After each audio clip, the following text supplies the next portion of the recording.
Hey, everybody, welcome live to the Jim Masters Show, live entertainment lifestyle variety talk show series. Happy holidays, everybody. Merry Christmas, happy Hanukkah, happy Kwanzaa, happy New Year. We've got an extraordinary guest joining us live from Minneapolis, Minnesota. She just tuned up her guitar. She's ready to go.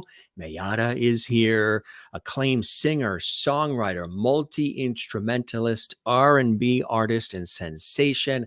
And she's got a fantastic new holiday CD out as well. It's so great to have her here. She's going to join us in just a second.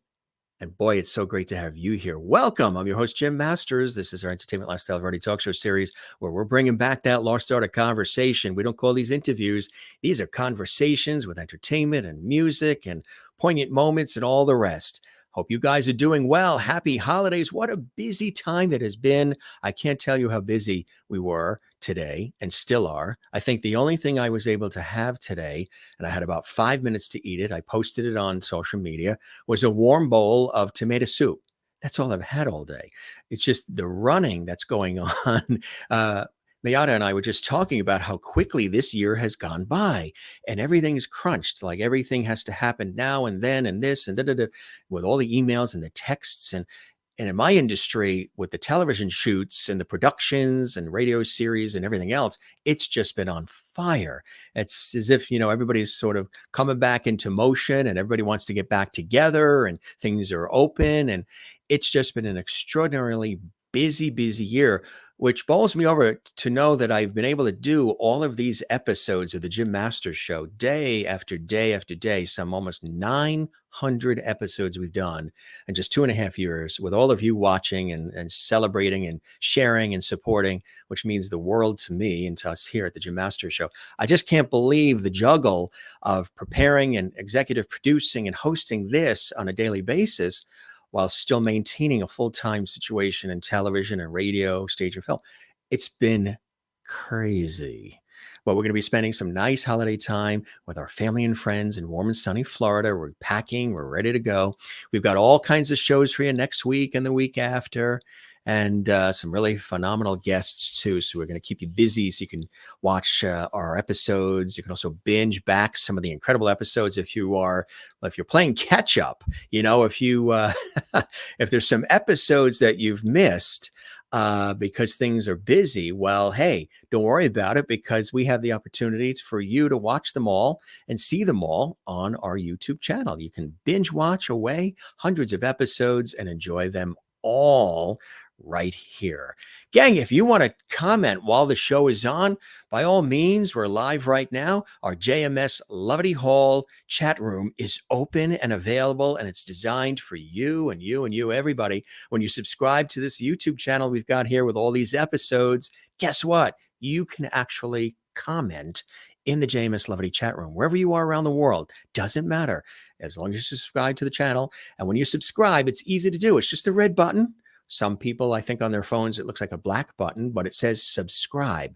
Doesn't cost anything. You hit that, you're a part of the JMS Lovety family. And don't forget to click the notification bell. Sometimes people do say, I didn't know that episode was on, or what's the next show?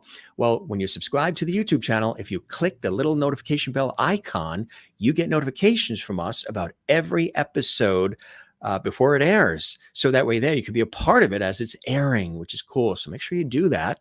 Thanks to those of you who have subscribed. Our show is continuing to grow by leaps and bounds. Thousands of folks watching from all around the world. We hear from so many people. It's really extraordinary. And thanks to everybody who's been subscribing and sharing and loving and liking. We really appreciate that, gang. The Loveties are the best, and that's what our viewers are. They're Loveties. Men, women, young and old, it doesn't matter. Everybody from every background watches this series because we have something different on every episode. That's what's cool about this. It's not the same old every episode of our show. So Merry Christmas and Happy Hanukkah and Kwanzaa, Happy New Year, everybody. And let's get to our extraordinary guest who, wait till you see. We were just teasing one another. She looks so cozy, comfy, warm, and snuggled, in the atmosphere that she's in. She's just tuned her guitar. She's going to play for you and me. It's exclusive on the Jim Masters Show. And she's bundled up in Minneapolis, a great American city, and she's going to play for us. And let me tell you a little bit about her. She's really, really an incredible person and a lot of fun too. Mayyadda is here, and it is my pleasure to have her on the show. She's a singer, songwriter, multi-instrumentalist, producer from good old Minneapolis, Minnesota, USA. She aspires to use her music not just to entertain, but to make people slow down, find themselves in another perspective, and feel their way towards individual and collective healing. I love every word I just said. You guys know that I'm a big proponent of empathy and kindness and coming together and inspiration. And we always weave elements of that into our series here on the Jim Masters Show. So that's what she is all about, gang. She is all about that. And I'm telling you, you're going to have a good time on this episode. Call a friend, let them know the Jim Masters Show is on live right now. Got music and entertainment coming up and more. Just tell you a little bit more about this extraordinary artist. She offers an eclectic mix of neo-soul vocals, folksy guitar, pop-style piano with trap beats sprinkled in for flavor. She likes to refer to her genre as Black Girl and Magic. She's been active as a recording artist since 2015, releasing 4 projects.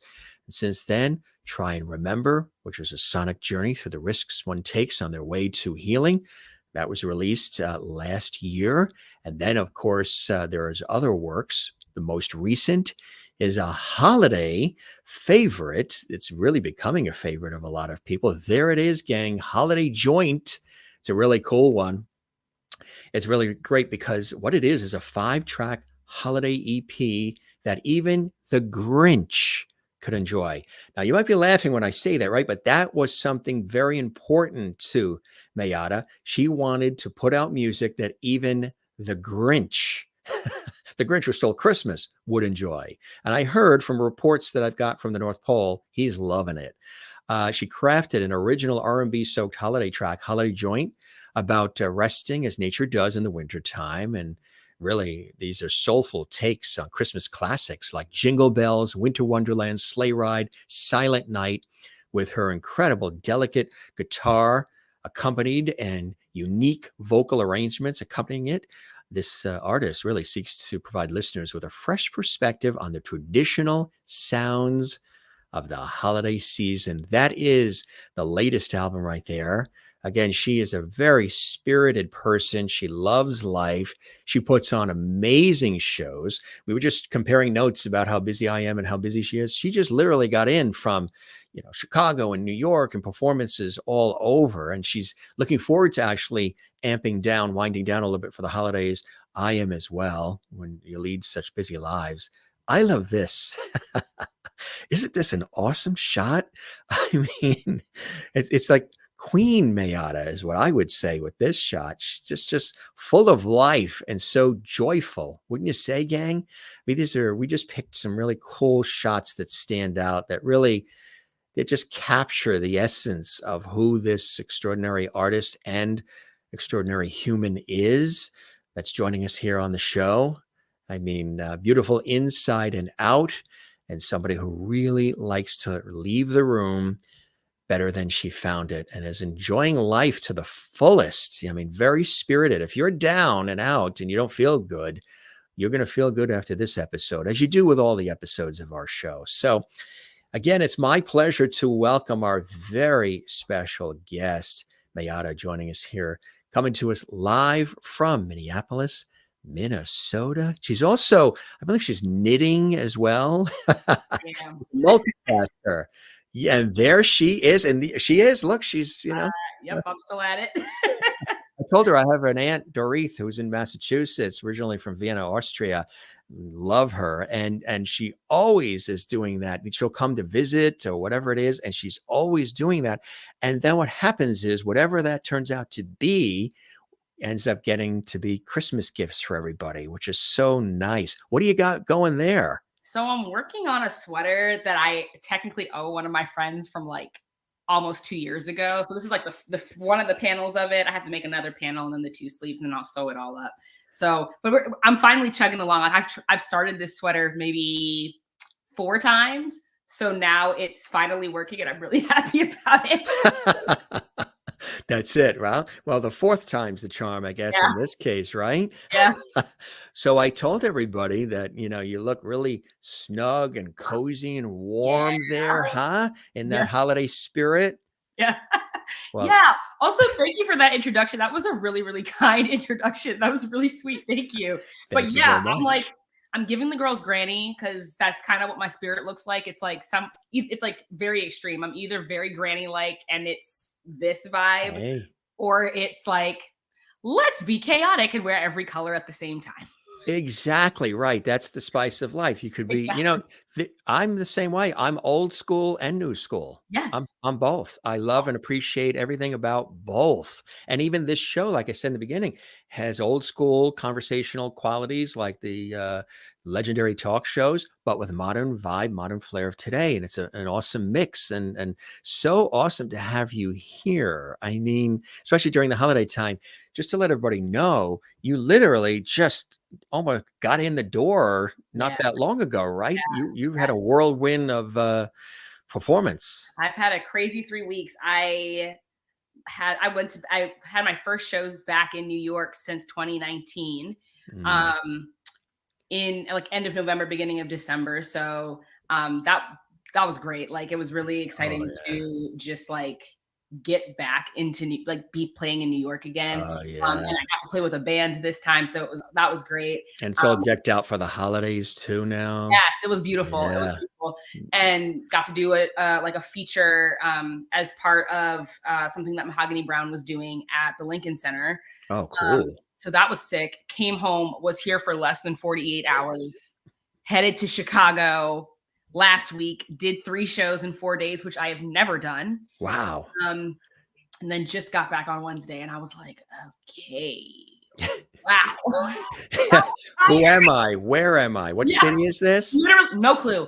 Definitely woke up one of these days and I was like, I don't know where I am. I was like, oh, this is my bed, like not someone else's, not like somebody else's couch. Like that's not what this is. Literally like, oh, this is my bed for the first time in like 3 weeks.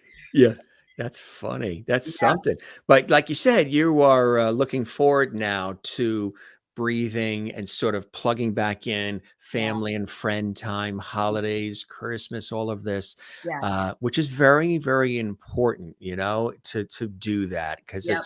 it's the season for doing that. All that we do throughout the year. Like I tell everybody, what's beautiful also about Christmas, as many, many things about Christmas are beautiful. It's my favorite time, actually. Believe it or not, it sounds strange. I actually love Christmas Day more than my own birthday. I love it so much. Tell me more. You know what it is? It has to do with the fact that it touches on every sense. So you have love, you have family, you have friends, you have people being a little sweeter, a little nicer. You have all the Christmas music that's playing everywhere, all the different kinds of holiday tunes playing, building it all up. You have, of course, the birth of Jesus, and you have God. You have food, all these fabulous foods and desserts and holiday cookies. You have gifts you give and gifts you receive and Christmas cards and Christmas lights, and towns turn into winter wonderlands with their displays and the Christmas trees. And it's like hitting on touch and smell and taste and feeling and heart and soul, all building up to that very important and special and beautiful day. So, and because I'm so communal, I love people and energy, and I love being around family, and I love being around friends.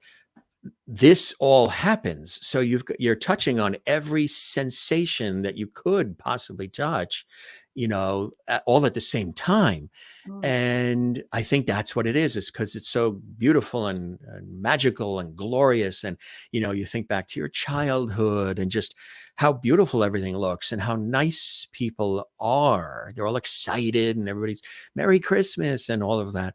And it's just, I'm that kind of person where I like to bring people together. And to me, as somebody who likes to do that, the whole world is like feeling almost the same thing at the same time, like being in a movie theater when you're watching the Titanic sink. And for that split second, all of us are equalized, neutralized humans all in the same spot, the same position, feeling sad that the Titanic is sinking for at least that split second. What happens when people go out the theater? That's whatever happens, but it's Yeah. while we're there, we're all together. So I do like my birthday, but I'm not as much about me as I am about we. I've actually had to be taught by people, Jim, you always say we. And there are a few things where whatever the accomplishment was really an I thing, like I won the award or I whatever. And there'll be times where really I should be saying I, and I'll be told by everybody, stop saying we. We had nothing to do with it. You did it. It was you. Take the I and run with it. Enjoy. Yeah. But I'm always such a we person. So that's the Mm. long answer. But for me, the fact that everything is touched upon on Christmas, all the sensations of everything all at once. Now, I will say the day after Christmas has always been my least favorite day because Right. everybody sort of goes back to Great. their, and I'm like, Very- wait a minute, how do we build up to all this? Can't we sort of spring this out? I know we go a week to New Year's, but can't we spring some of this energy and this feeling and this whole togetherness? And, can we have the Christmas cookies throughout the year? This is so interesting. Because I think there was a point like where I think I would have like probably said the same type of thing. Like that was my vibe regarding like this time of year. And Yes. then I have gotten very grinchy like in the last decade or so. Like I'm just like leave me alone. I don't want to deal with this. Like it's a lot. It's a lot. And I like acknowledge I'm like there's some stuff that I went through around this time of year where I'm like it's not fun for me anymore. Right. And so what's been really interesting is like this year, like, so actually like this whole holiday project that I put out started off last year because my manager was like, I think you should do a cover of like a Christmas, holiday, winter, whatever song for like the first 25 days of December. Like we're calling it like Mayyadda Song Miss or something. And I was like, and she was like, please, I'm a Christmas elf, do it for me. And I was like, whatever. It was not like, let me just see what happens. And I found myself enjoying it and that like people were responding to it. So I picked a couple and 4 of those are what's on the project, like as renditions. And then I was like, okay, well, I'm also going to take the chance to actually like write something and like write it a little bit, like write maybe something that's a little unconventional for the holiday season. But like in promoting this project, I've like found myself doing like little projects that I used to do in like arts and crafts and things that I used to do when I was a kid, like coffee filter snowflakes, and you like cut. You know what I'm talking about? Oh, yes. You fold them a bunch of times and you cut them up and like. Yeah. So that was so much fun. I'm like making some paper chains with like some. Oh, remember those with the ditto Yes. paper, the different color construction paper? Yes, exactly. So you're doing all that? I'm doing that with a couple of my friends. I think. Did like, you make the background behind you? So I did make the background, but this is so my cousin. Well, I didn't. So this is wrapping paper from my cousin's wrapping paper company. It's called Black Paper Party. And so she sent me, oh my goodness, are there any more of these in reach? No, I have like 8 of these that are like, I take the wrapping paper off the roll and then I like tape it next to each other to make it wide enough to be a background. And then I use it for like my holiday content. I did it last year. I'm doing it this year. So yeah, it's super, super cool. Like this is like nativity scene with like Black, Mary and Joseph and Jesus and wise men and whatever. She has some with some Black angels and like Black nutcrackers. They're so cute. You can get them like they're actually like in Target and Walmart and like some other stores, but you can also like order them online, which is super, super cool. But like, yeah, I was like, let me go ahead and like bump my cousin's stuff while I'm also trying to like promote my own. What a great idea to take wrapping paper and make it a background. All this money people are spending on all these big green screens and this. You've got this here. It's so easy. Like literally you get like a 20-foot roll. Yeah. Just like measure out about 5, like, that's great. like 2 5-foot strips, tape them together, you're good. I've always, my parents have always said that I was, and I've seen it when we look at video of us as kids, that I was always fascinated because maybe because I'm artistic, I've always was fascinated by wrapping paper. Like Uh-huh. there would be a gift in there, but I'm still fascinated by the wrapping paper itself. It's a lot. And I Like would hate people to do a like lot. destroy it. Yeah. Because there's a lot of really cool design that goes into it. Like there was one of them, like my favorite one from last year's collection. Um, I literally have like taken multiple pictures of that wrapping paper specifically because I'm like, at some point, I'm gonna have to like make this into like a head to toe suit, like a Wow. blazer, pants, and then like have a pink, like salmon pink, like button down under it because it's so chaotic, but it's so cool. Do you have your own clothing line? I don't, but I'm like, it's not, I'm like, there's very easy ways to get like clothes, to get like fabric printed. And I have a lot of people in my family that sew. So Yeah. I'm like, once I know where to get the fabric printed, I will be getting a suit made at some point. Cause like, it like the print is so freaking cool. It's just Yeah. like chef's kiss. So I was like, okay, good to know. Because I mean, we showed some of the things that Yeah, I I mean, love a just print. incredible. I love a print. Literally found that in the most random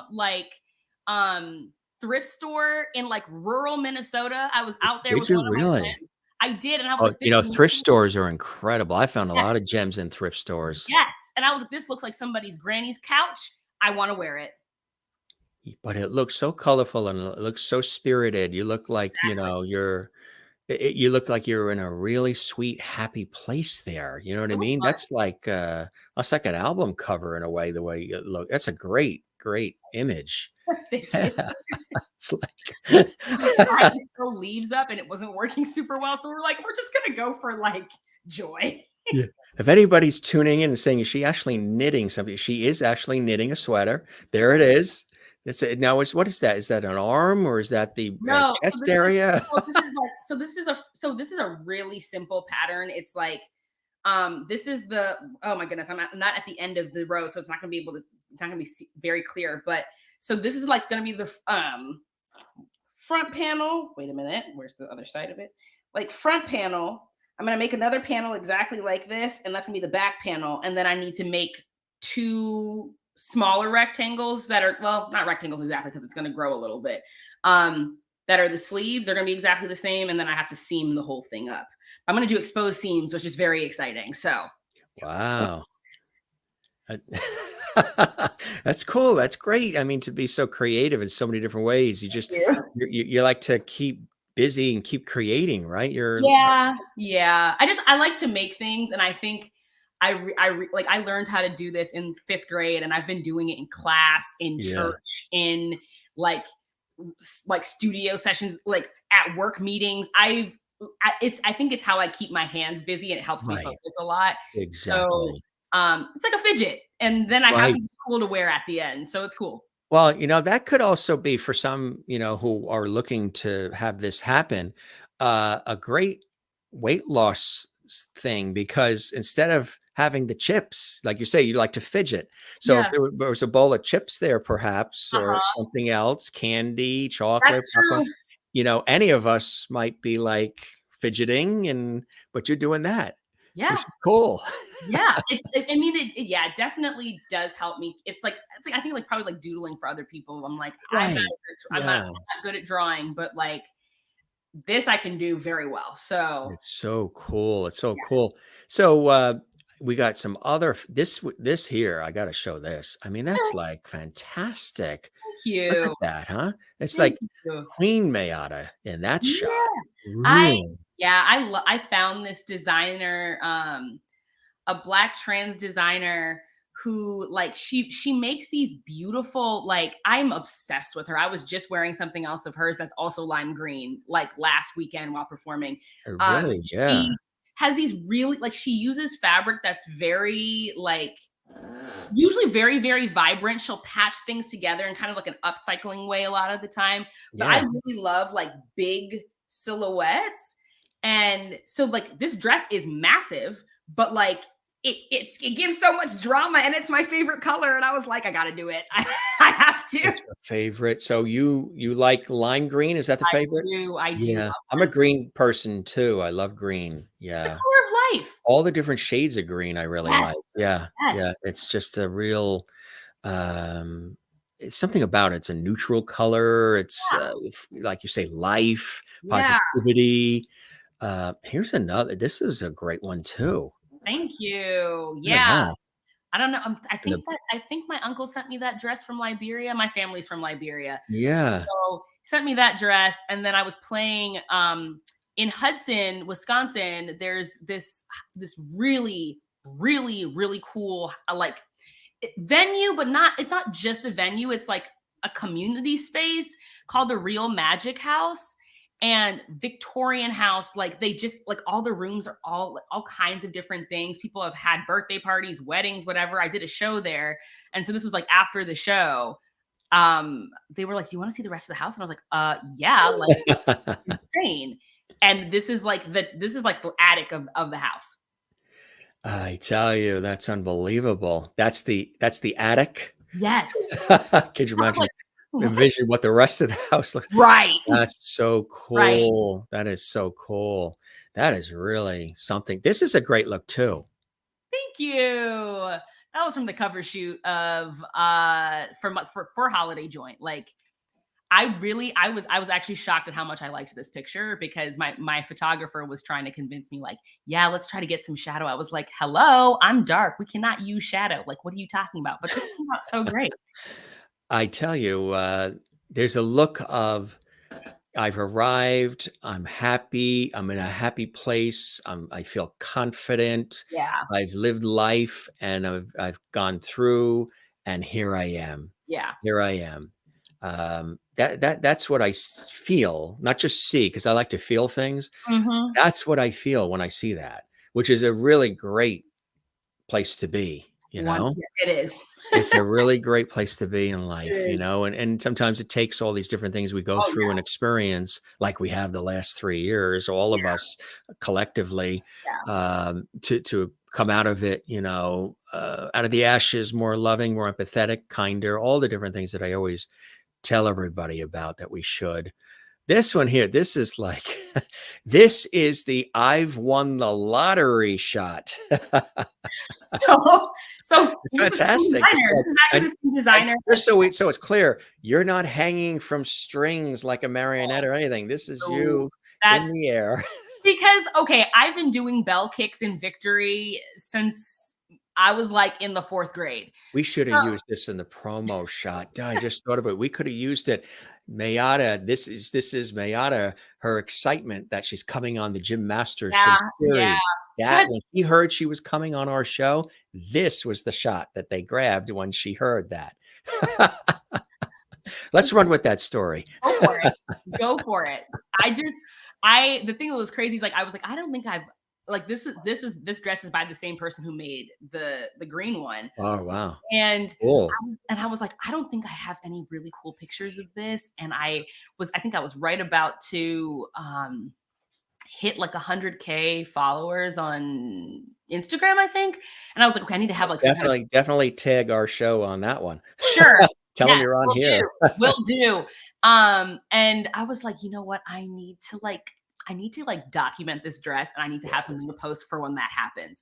So, yeah, and it was like it was like one of the last days here that it was warm and I got my friend and I was like, let's go, because literally the next day it dropped like 30 degrees and I was like, won't be seeing legs for the next until next year. That is so funny. But it's just a great, vibe and look and really, and all of it. This is a great shot of you doing your thing too. Do you remember where this was? I do. There is there's like a space in Northeast Minneapolis, which is like pretty artistic district that has like several kind of like artist collectives and artist spaces within it, and this was one of them. And this event was like a kind of like a festival called It's Topia, ITS Topia, and there is a young Black man here who puts on like community events every year. That's like a huge festival. And he's very young. Like, I want to say he's like, I don't think he's even 23 or 24. And he's been doing this for like 4 years, which is super impressive. Like, he just gets his community together and like taps local artists, like has local like makers and artisans come out, like food trucks and things like that. And like the thing that's so cool about it is that he like makes the space very accessible for like families and kids. And it's not just like a cool place to be seen. It's like there's room for everyone. I was performing late at night, so it was definitely like more like the kids usually were gone home by that point. But like it was a really cool thing. This was my first year playing there. I think this was like end of the summer. And it was just really, really cool to be a part of it. And they had all of these like sick effects, like had made this like the stage really, really cool, had all these fog machines. This is not my usual performance vibe. Right. But I was like, I'll go for it. Let's go. Exactly, right? I think it's cool. It really is cool. It's got a really, really cool, slick vibe to it. Yeah. Merlin is watching in Canada. He's talking about, your knitting. She said, I would have missed so many stitches by now. Oh, oh yeah. No. And I mean, listen, once you learn how to continental knit, it's very hard to miss stitches. If you're doing just a plain garter stitch. If you know if you knew what those words meant, you got it. Like once you learn how to do that, it's very autopilot. I've also been knitting for almost 20 years, so that's part of it too. Continental stitches. It makes me want to hold my glass with my pinky out. I love it. Those are continental stitches. We only allow continental stitches on the Jim Masters show. Yes. I think it was Maureen, who was watching in Arizona. She had asked, I'm very curious, how long does something like that take from start to finish? So it depends, right? Like this pattern, I'm almost at the end of the row, so I can actually show you how wide it is. I normally do this pattern on like way bigger needles with way bigger yarn. I've actually managed to make this sweater I think I managed to do it like the entire thing, like knit all of it, sewed all of it up in 72 hours. That was my fastest. And that was me deciding I wanted to make it like see how fast I can make the sweater. That is not what this is. And this is way smaller, but I think I could probably get this done if I'm diligent with it. I also have exposed seams on this one, which is going to take a little bit longer. But I mean, I'm sure I can finish this by the end of the year. Like, that's with me going slow. I could finish this by the end of the year. I started this. When you do, shoot me a picture. Okay. And I'll put it on the show and I'll say, look, here's the finished product, gang. She actually did finish it by the end of it, because they're going to want to know what it looks like, the gang. Yeah. The Lovities watching. Yes. That's cool. They've already said you're a Jim Masters show Lovity. They already designated that. So I say it's really cool. I say there's Grammys, Oscars, Emmys, Tellys, Tonys, Peabodys, and Emmys. But how does it feel to be awarded a Jim Masters show Lovity on the Jim Masters show? Wow. Most people say that their feet tingle. Are you tingling a little bit? I would like to just say that my feet are as cozy as they've ever been. I would love to thank the Academy of Lovities. Of Lovities, right? The gallery, if you will. Thank you so much for this amazing honor.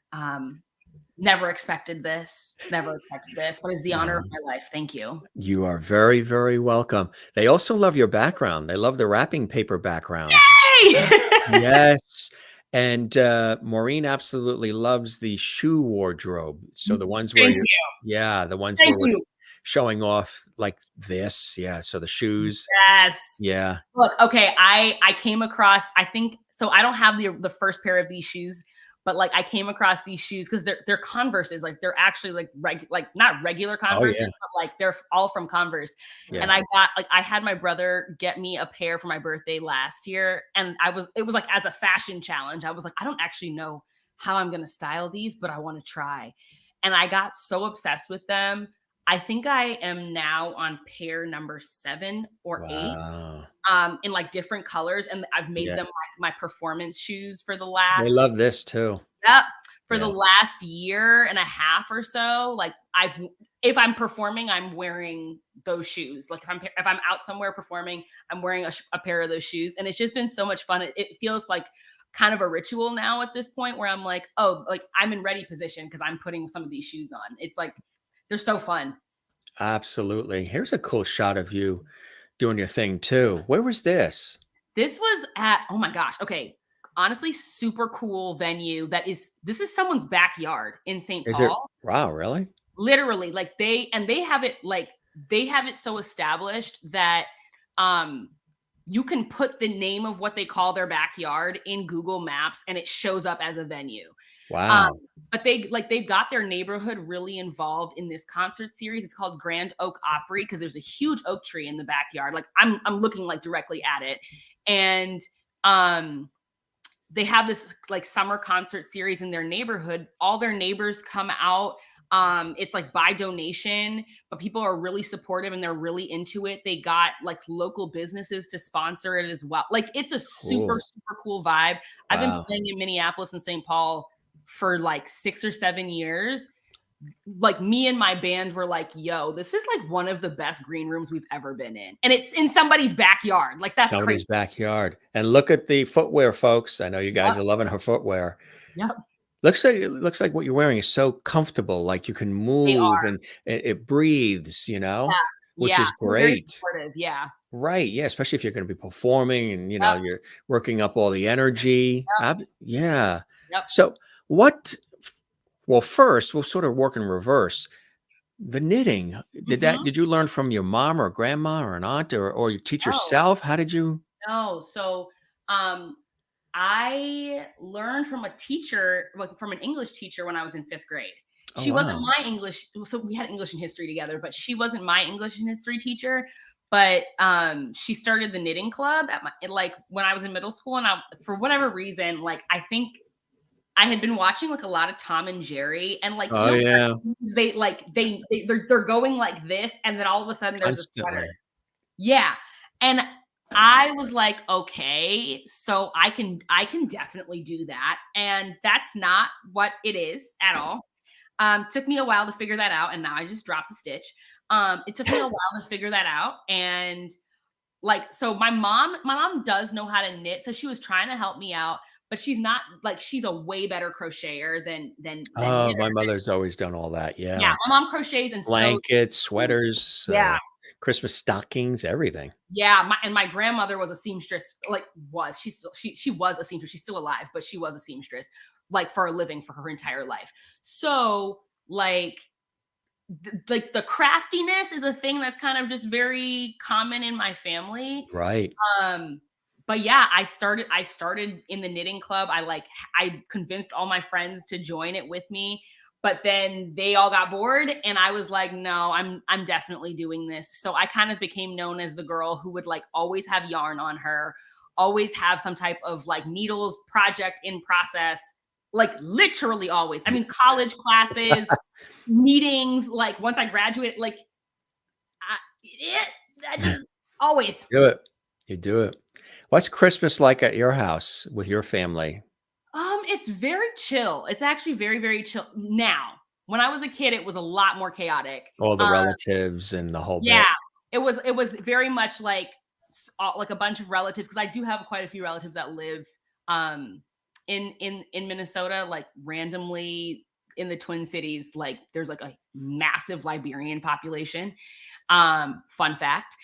So at first it was like that for a while. My parents did get divorced, and so then that stopped. And it was like, okay, we're doing kind of like a chill, me, my mom, my brother kind of Nice.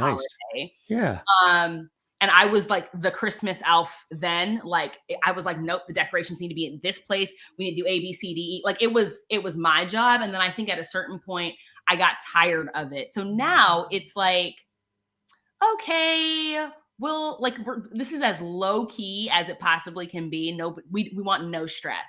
Everybody tell everybody what you want for the holiday. Um, if there is like a specific kind of food y'all want to eat, we're gonna figure out like are we ordering from this restaurant this year? Are we ordering from this restaurant? We have like one of two places that we usually like to go. And then it's like we have a good bit of leftovers. Mm, I mean, it's so low key. Like it right. is so Yeah. low key. Right. And I It's think, cool because we've been, it's been crazy times we've been living yeah, in, and I think yeah, people have been looking for ways to sort of take have pressure off. appreciate it and still celebrate, but maybe Yes. pare down a little bit and Yeah. just, you know, um, not do maybe as much because it gets crazy, and Yep. that's all self-imposed. We all impose Yes. it on ourselves that we have to do Yes. all these things, and we Yes. have to have 15 different kinds of cookies and all. Yep. Although 15 different kinds of cookies, that Yeah. actually would be pretty good. I mean, You're like, what is those that like peanut a butter problem? I was gonna say that's not and the mashed potatoes, the mashed potatoes, the stuffing, and the cookies, those 3 things do have to stay. No Okay. matter what, the earth can explode, but those 3 Got things, it. the stuffing, the mashed potatoes, and those cookies. Uh, Noted. those peanut Noted. butter cookies with the Hershey's Kisses on top. Okay. Yeah, Oh, that's a classic. yeah, those are good. Those are That good. is a Do you classic. bake? Do you cook? Oh, no. Did you see that, folks? No, no, no, no, no, no, no, no, no. She'll make a sweater in 10 minutes, but she's not gonna make a meatloaf. No, no, no, no, no, no, no. I have, if You've I look, tried? Have you the thing tried? is, if I have, if Mm. I tell you the saga of me baking cookies, you'll understand why I do not. What I happened? Listen, I went like in high school, my friends were the people that like loved like would Home economics and all that? well, no, we didn't have home ec, but they would just like they just loved baking, and so they would Yeah. bake at home. Like two of my friends specifically would bake at home, and one of them was like she would bake at home, bring cookies to school. She would bring like bake cakes. Sis was playing with fondant, and we were like 15. Like she was learning how to She use fondant. was Martha Stewart and Julia Child, and yeah. She was not playing, right? So I was like, I would also like to be a cool girl that brings cookies to school. But I would decide this without fail. I would decide this at like 9:30 at night when like I'm the only one awake. 9:30, 10 o'clock at night when I'm the only one awake. So like I'm just gonna have to figure out whatever ingredients are in the house. Okay. So there was one specific time where there was, for whatever reason, we had run out of table salt and like, yeah, we would run out of table salt and it was fine because we didn't need it in that moment, but like I needed it. And I was like, okay, well, you know what's the same thing as iodine salt? Seasoned salt, Lowry's. Okay. Yes, right. It is not. Not really. It's not at all. So I put No. that in there. And then I was also like, you know what I'm going to do? I'm going to create, I love Nutella. Everybody loves Nutella. I'm going to make Nutella cookies. Keep in mind, I don't know how to make cookies. So why am I freestyling cookies? That is freestyling, yes. So I was like, I'm just going to throw the Nutella in there. Furthermore, nobody in my house bakes cookies. Like there's breads, there's cakes. Nobody bakes cookies. So we didn't have a cookie sheet. So do you know what I used? An aluminum pan that like you use for barbecue kind of thing. Oh, Like one of yeah, those yeah. huge ones. Yeah. That is what I used. And I also was like, you know what? I had a cookie cake one time and I thought that was great. So I'm going to just make one sheet cookie on the bottom of this aluminum pan. And this is going to be great. So I put it in the oven. And I also didn't realize that like, it took me a really long time to like actually have this, like it took years for this to actually penetrate, that when they tell you to bake a cookie for like 10 minutes, 12 minutes, the cookie is supposed to still be raw because once you take it out, the hot metal that it's on is going to continue cooking it, right? Still keeps it warm and cooks it. Yep. That did not occur to me. Didn't factor that in. Nope. So I followed the instructions and then I pulled it out and then I did what I used to see my grandma do when she was cooking bread, which is like you stick like a toothpick in the middle of it to see if it's done. And I was like, this is obviously not done. So I put it back in and I was like, great, we're going to let it cook till it's done. Take it out, let it cool. It continues cooking, obviously. And I'm like, this cookie's a little crispy, but I'm taking it to school. Took it to school. I was like, friends, I too am a cookie girl. Here's a cookie.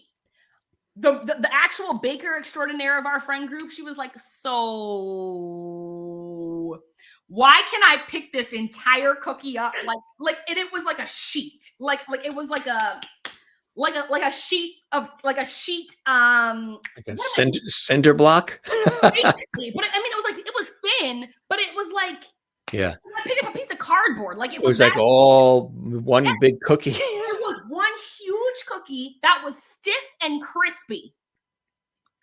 And I was like, why don't you guys want to eat the cookie? Like, what? And I'm telling you, that was with my freestyle. I kept burning cookies for years. Like it just did not land. So I'm like, you know what?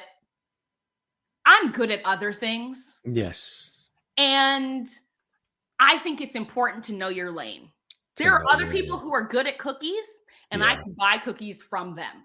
So you're pretty much, I guess, like Maureen in Arizona, who says, Mayyadda, I don't cook or bake a lot either. If you're like me, you only have a kitchen because it came with the house. Is that you, Mayyadda? Listen, okay. So here's the thing. I can cook enough to keep myself alive. Sustained. I would not say, like, it literally always makes me nervous when I have to like cook for anybody else, because I'm like, I feel like there's a high likelihood that somebody's going to end up food poisoned here. Like, oh, so you warn everybody at least. I do. I'm give them choices. I'm like, listen, I'm going to make you what I'm going to make myself. However, you take on the risk that I take on when I make things for myself. So cool. That's it. But you're a star in other areas, right? Exactly. That's what it is. How did you get into the musical part? What was the inspiration growing up for you to want to get into music and the arts? Was the house filled with music over the years? Interestingly, it's like yes and no. So I started piano when I was a couple months shy of my 3rd birthday. Started lessons, largely because the church that my family was in at the time, after church, I would just kind of like wander to the piano, like without fail, every single time, like wander to the piano. I don't know what I was trying to do with it, because I don't think I was actually tall enough to like reach it or like really get on a bench or anything like that. But the pianist noticed, and she also taught, and she told my parents, like, she seems very interested. I can teach her. And they're like, she's 2. And she's like, I can teach her. And I think it ended up actually like helping me learn how to read a little bit faster, which was cool too. But I started really early, which shout out to my parents for being like, oh, we're going to like let her do that, because neither of them is musical, like at all. My mom loves music, can't hold a tune in a bucket. My dad, doesn't super care about music. So like, there was always something playing in the house, but like I didn't have a super broad musical influence growing up. Like I wasn't allowed to listen to secular music. So so you listen to a lot of the Christian artists and a lot gospel. Not even gospel. Not even gospel. It was contemporary Christian. It was like very much the Amy Grants and the Stephen Curtis Chapmans and Michael W. Smith and B.B. Winans and Sandy Patty. My guy, okay? And so I worked for a Christian radio station once, an AM station in New York. Yeah, that was one of the first professional on-air radio jobs I had, was working for that station. And that's where I learned about all the artists, because that's what they were playing. Yeah. Yep. Boy, did that station really light up at Christmas time. Oh, yeah. Wow. Yeah. Oh, yeah, of course. Music. Yeah. Of course. So that was like that. Those are probably the main influences on me musically as a child. And then like my grandma was really into like musicals. So like Sound of Music.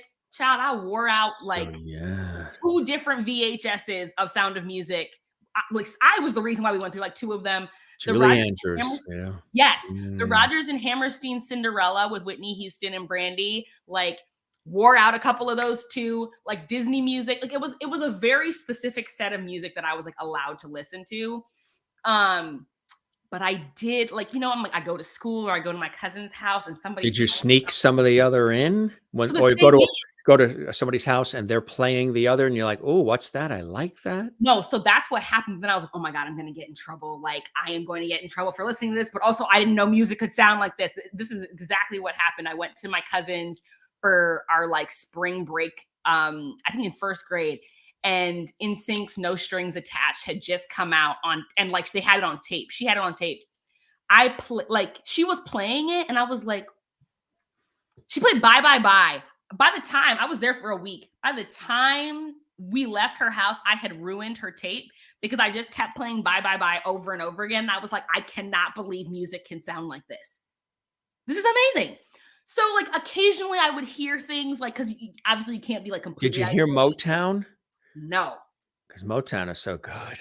No, not at all. Yeah, Like, R&B and soul and to this day, I will have friends be like, how do you not know this song? I was like, we've literally gone over this. I was not allowed to listen to secular music until I was in, like anything secular until I was in like the 7th grade. I get that. Yeah. Go ahead. I had a friend actually in New York in school. His name was Ronald Vega, great guy. And we joined the Air Force Junior ROTC together in school. And, you know, he could do all these different things. But I asked him one time if he would like to, I was on the bowling team in school and the baseball team.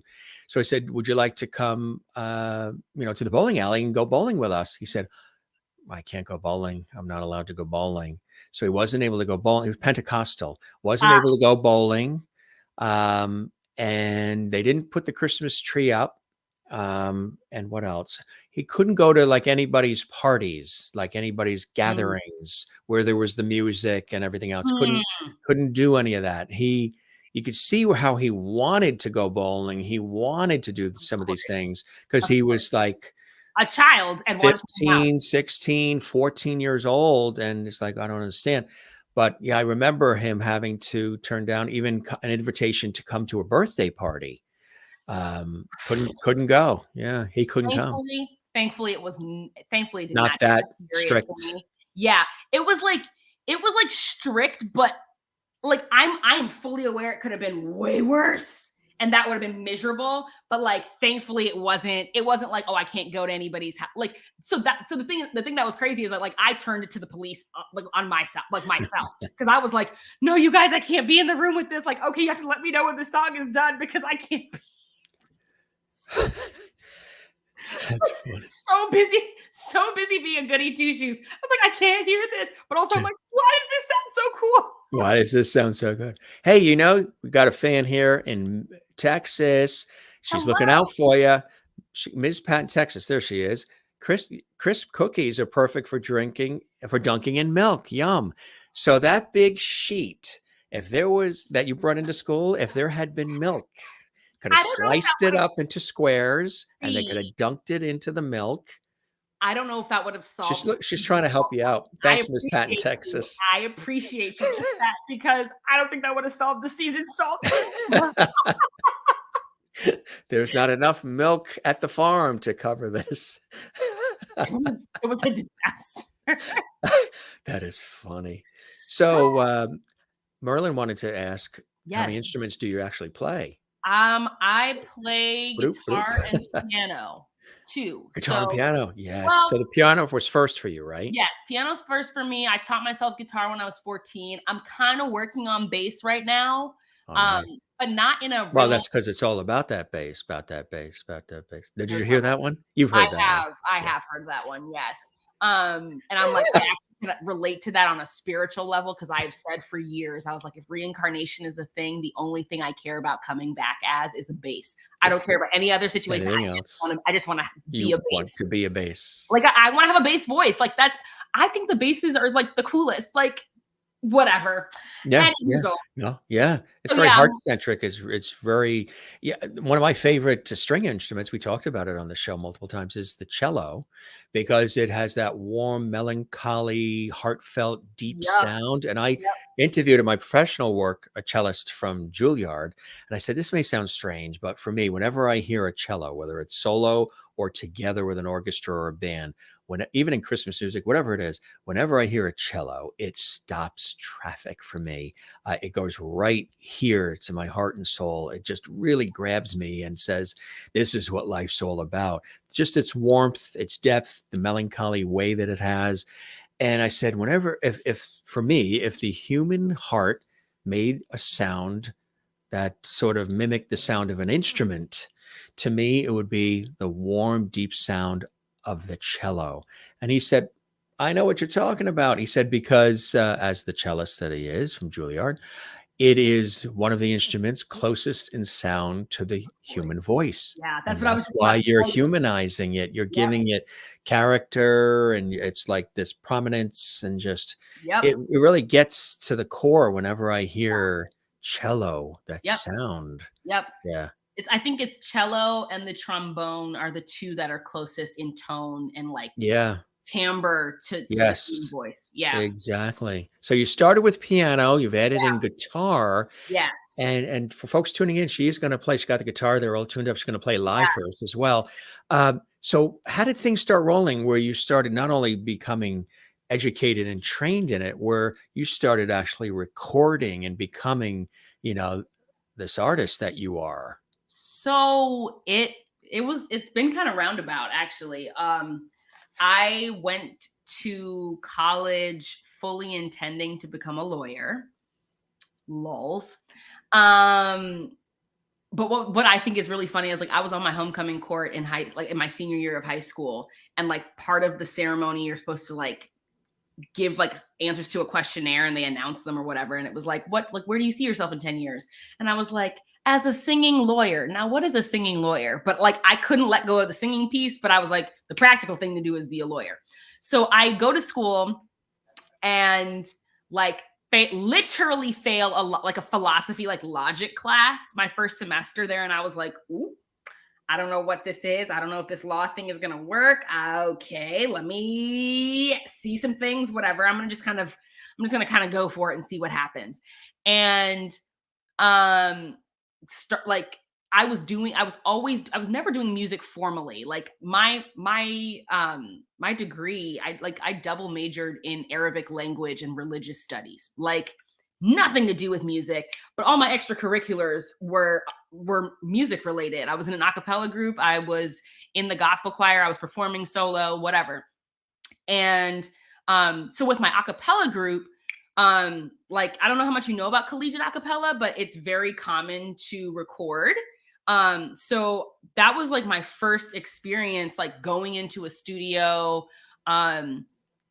like going through that process. And it's a little bit different for a cappella than if you have other instruments and stuff involved, but like basic premise is the same. And I was like, okay, this is kind of fun. I like doing this, but I always had this thing in my head that I was like, I can't be wow, time is something else. I can't be a musician professionally because I can't write music.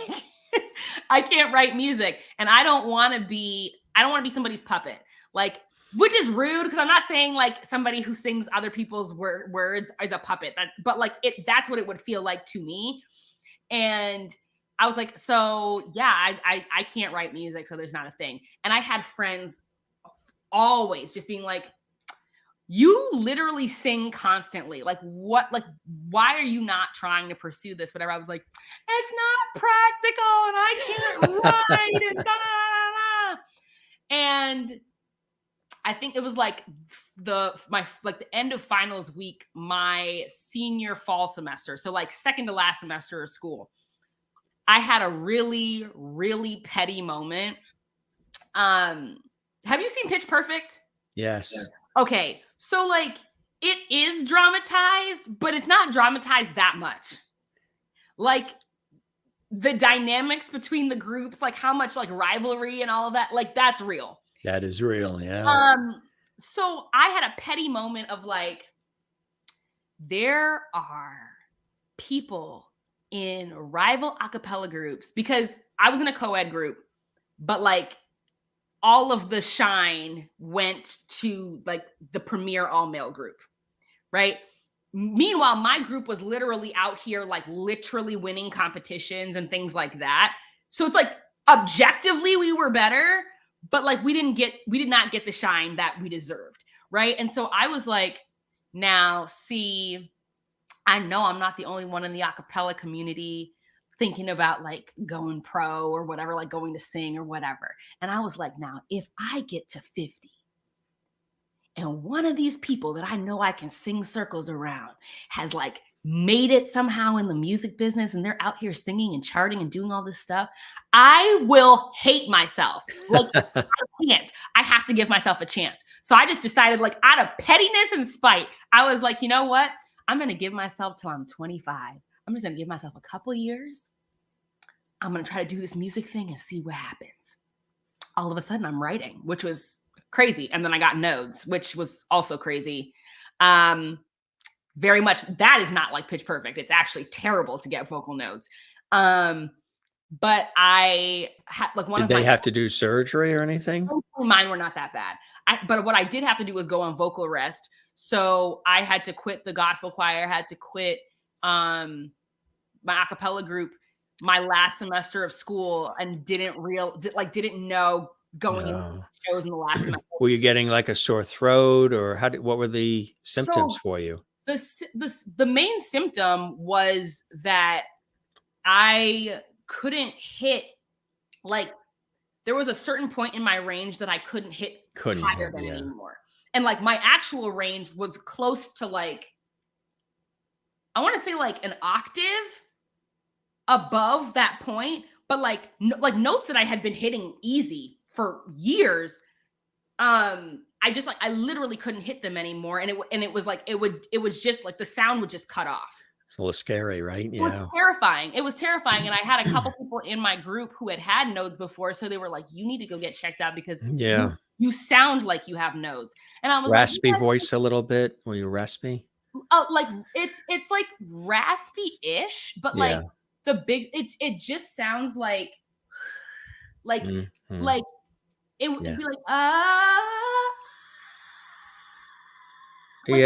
like straining or asthmatic or something. Yes, like when you lose your voice and there's just nothing coming out, it was air. It was just air. And so like Duke has a pretty I went to Duke, and like Duke has a pretty intense like vocal center. So I went there. They like did the whole camera down my throat thing. Like had me sing while they had the camera down my throat, and they were like, yeah, you have calluses on your vocal folds. You basically need to shut up for the next like 6 months. Yeah. And I was like, ah! That was terrible. Yeah. It was awful. That's tough. Yeah. Very awful, especially like for your senior spring, your last semester of school. I was like, I literally have to isolate myself because if I'm around people, I'm going to talk. So that was rough. But one of my cousins had just done a little bit of like production at like a summer camp or something, and she was like, "Hey, if you want to like, since you're like you didn't have a chance to record at school because of the nodes, like if you want to come to my house this summer, and we just like record some demos and things, like I'm down." So we recorded my first project in like bathrooms in her house. And yeah, I just started putting things out. It was very much like I was performing live a lot more. Like I don't think I'm as prolific of a writer now as I was, but I was writing so much, and like I was doing like 2-hour shows and stuff, but nothing was recorded. So it just became a thing of like, okay, if I'm doing this and I'm performing, I need to have stuff that I can point people to like on the internet and things. And so that's kind of how I started being more diligent about recording and being like, let's record and put stuff out and perform what's actually out. Don't just like be performing all of the unrecorded stuff, unreleased and unrecorded stuff. Thankfully, I'm now at a place where I can actually do like a full 2-hour set of like recorded things, which is amazing. Fantastic. How do you describe your style? How do you describe the Mayyadda sound? I hate this question because I've been, people have been asking me this for years and I have no idea how to describe it. Because the thing is, it depends on the song. It depends on the day that I'm performing said song. the same song could sound really stripped down and like acoustic soul, singer-songwritery, folksy type of vibe. One day, I'm performing it, and then like if I'm performing it on stage with a DJ, it's like it's like trappy or like a kind of alt R&B type of thing. Like there's a range. I think probably the best thing I would say is that it's like very singer-songwritery, like singer-songwriter at core, but the interpretation of whatever I wrote can range from like a neo soul folksy like vibe to like a pop vibe to a um kind of like soul contemporary R&B vibe somewhere in there. But that's literally right now. I'm planning a rock album. I'm planning a bluegrass slash not bluegrass, more of like an Americana roots country-ish album. I'm planning like a Beatles cover album at some point. Like I don't know. I just be making stuff. And I just let other people categorize it. Right, exactly. Yeah, exactly. So good answer to that question. Oh, What thanks. what uh, what inspires you? Where do you pull your inspiration from to be able to create the music and perform the music? Are you an observer of life? Are you always seeing and then pulling in what's going on around you? And does that influence your music? Of course, mood and how you feel and what's happening is important. But what are some of those things that inspire you? So that's kind of changed over the years. I would say at the front end when I started writing, it was like it was kind of I mean, it's always been a release, but it's been different kinds of releases. So like at first it was kind of like I had this like kind of toxic orientation towards being like the vault for my friends. Like I'm the person like I will hold people's secrets and I'll hold their whatever and da da da da. But sometimes it was some really heinous or not heinous. Heinous is aggressive, but it was sometimes a really heavy or like crazy kind of thing. That they told And you, yeah. yeah, and I was like, oh my god, this is like heavy. This is like heavy on me. So what like songwriting started out in a lot of ways as me like kind of writing what I would want to hear if I was in their situation. So like I would have a way to get it out without like telling their business, right? So like that was one thing. There was another thing where I was like I I see I see so much wrong with the world, and I think that there are so many ways that we can be kinder and better to each other and to the earth. Like there's so many ways, and I feel like I've noticed that people respond better to music than they do towards you just like straight up arguing with them. So it also became a thing of like I think this is a more not palatable because I don't super care about being palatable, but like um more accessible and actually like this is a way for like this is a way for me to actually be heard Yeah. without like baggage, I guess. So it was like twofold. It was like I need to release secrets or release other people's feelings that I've kind of absorbed.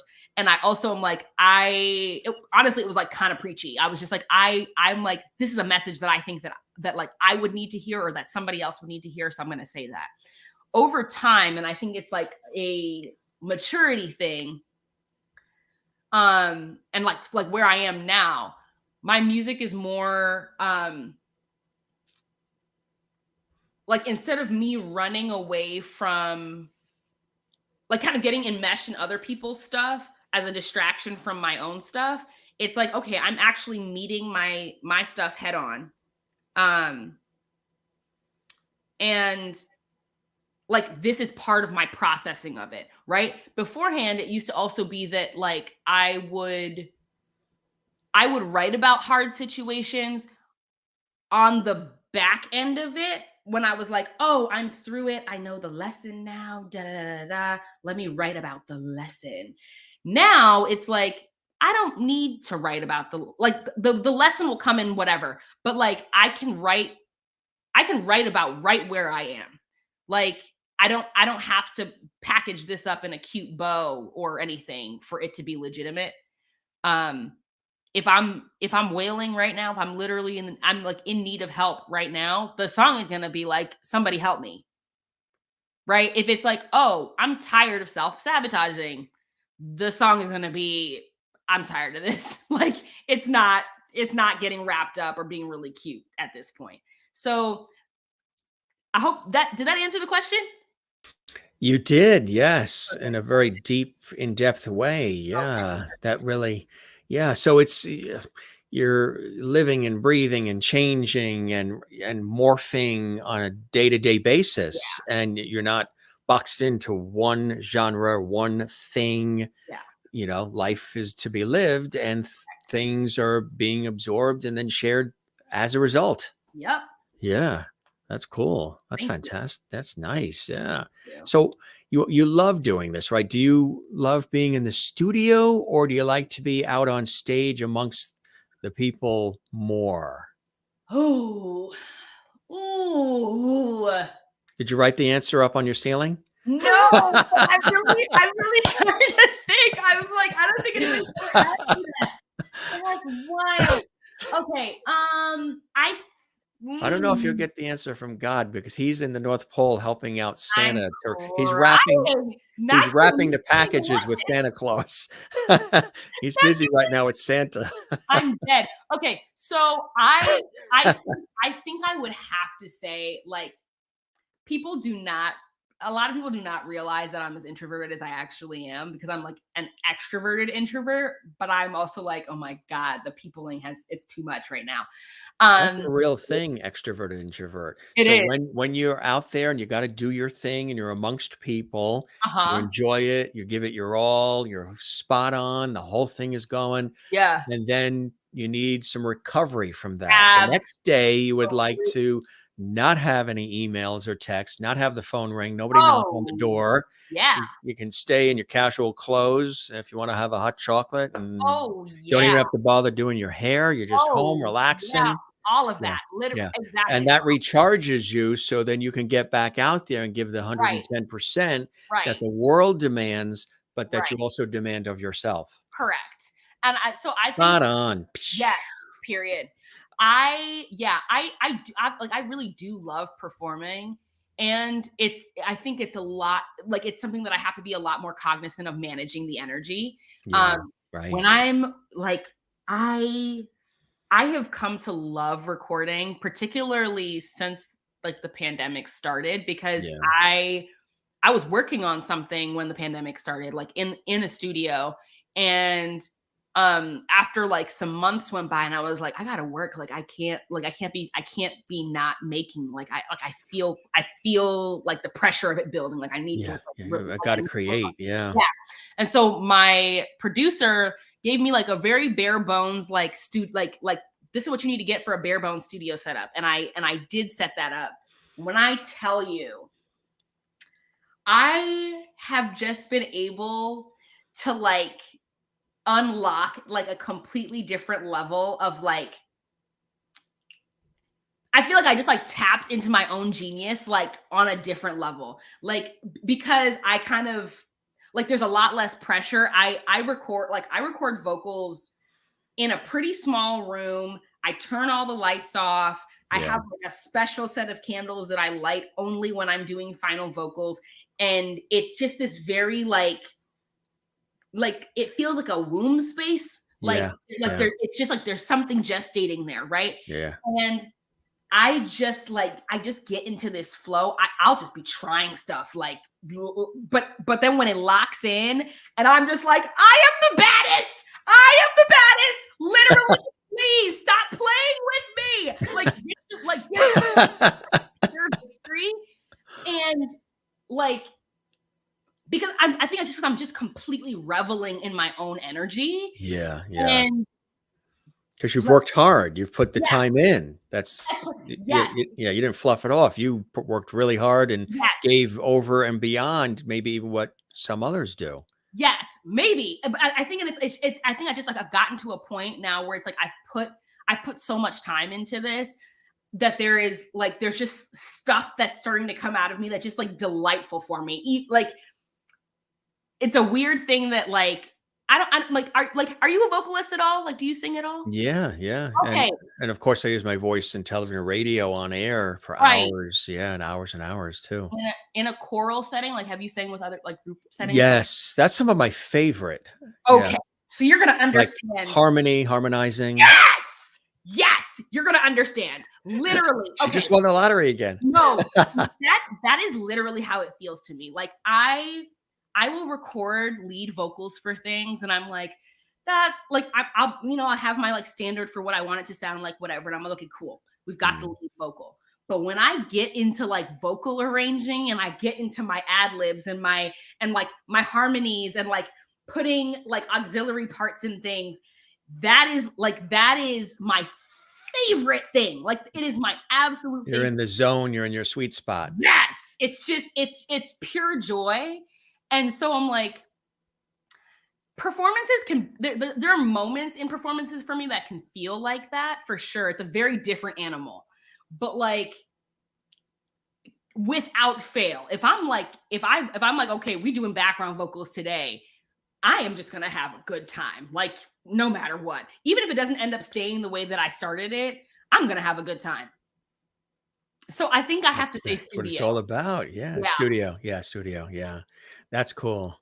That is really cool. Well, you're sort of in your studio there, your makeshift studio with the wrapping I paper and the whole bit. Yeah, this is like, so actually this is like the spot that I've used since the pandemic started. Like, if I was ever doing Zoom performances or things like Yeah, that, like this was, yeah. so like I have a black like backdrop here too. I had like like door tinsel that you can get for like Oh, stream, yeah. like, so I had like gold streamers over it too. It was very fun, like very shiny little setup. But I was like, you know what, it's always good to have some place to do a little recording where it's like nice looking. So speaking of that, what would Mhm. you like to perform for all the lovelies watching around the world? Oh, well, Yeah.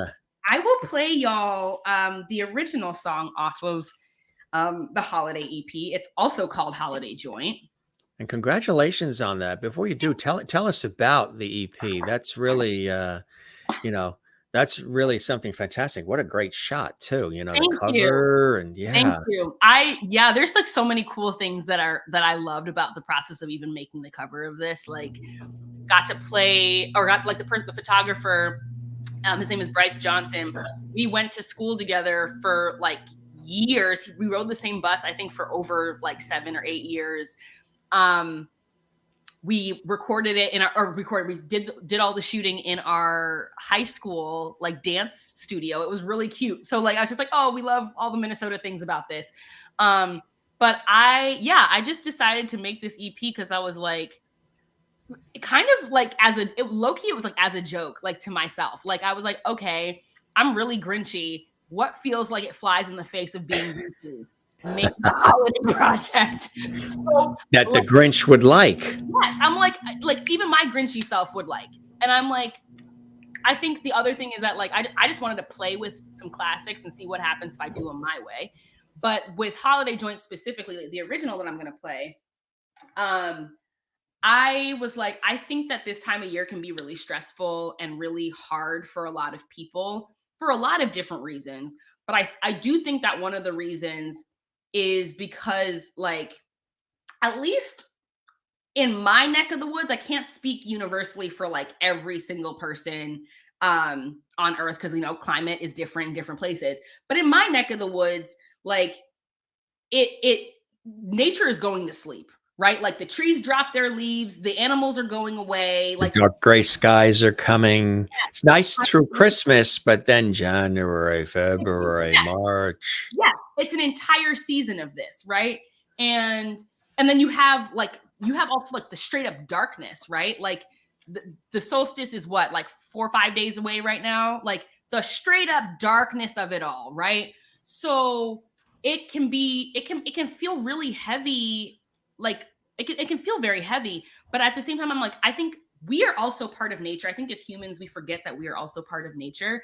And like, it's kind of wild that in a season like winter wide, where like nature is resting and like it's in its kind of like sleep, hibernation, recharge mode, we are still forcing ourselves, like because of society, like how society is built and all these different things, like to almost like accelerate or like at least keep going at the same pace. And nothing in nature does that. Everything is cyclical, right? So if we're not tending to our own rest, it can make this entire season a lot harder. So this song is just like a suggestion. Okay, you know what? Maybe I can learn something from the trees. Maybe I can learn something from nature, rest, so that like my body and my spirit and my mind are ready for whatever blooms in the springtime. Very nice. Yeah. Very nice. And the name of it is Holiday Joint. It is. Okay, let's see. Yeah, we got it. Cool. Okay, y'all ready? Very nice. Yes, live on the Jim Masters Show, Entertainment Lifestyle Variety Talk Show series. I'm Jim Masters. Mayyadda is here, extraordinary singer, songwriter, multi-instrumentalist, and she knits. Doesn't bake, but she knits. She weaves a great song too. And thanks for joining us, everybody. If you're enjoying the episode, give us a like on our YouTube channel, leave a comment, and subscribe, of course, as well. And thanks for all the great comments coming in. Been checking those out throughout in our JMS Levity Hall chat room there. Merry Christmas, everybody. Here's some great music. Mayyadda is in the house. Take it away, my friend. Here we go.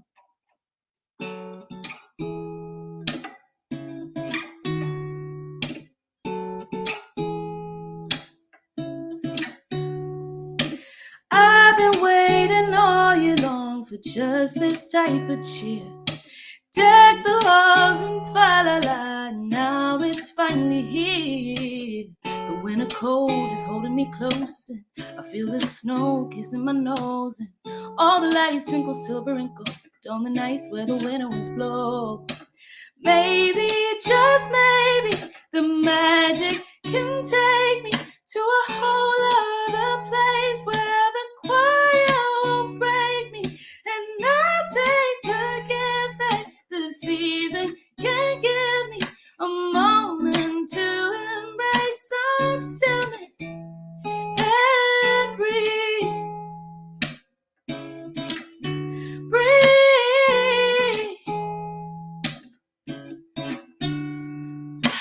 I've been thinking I could learn a little from the trees.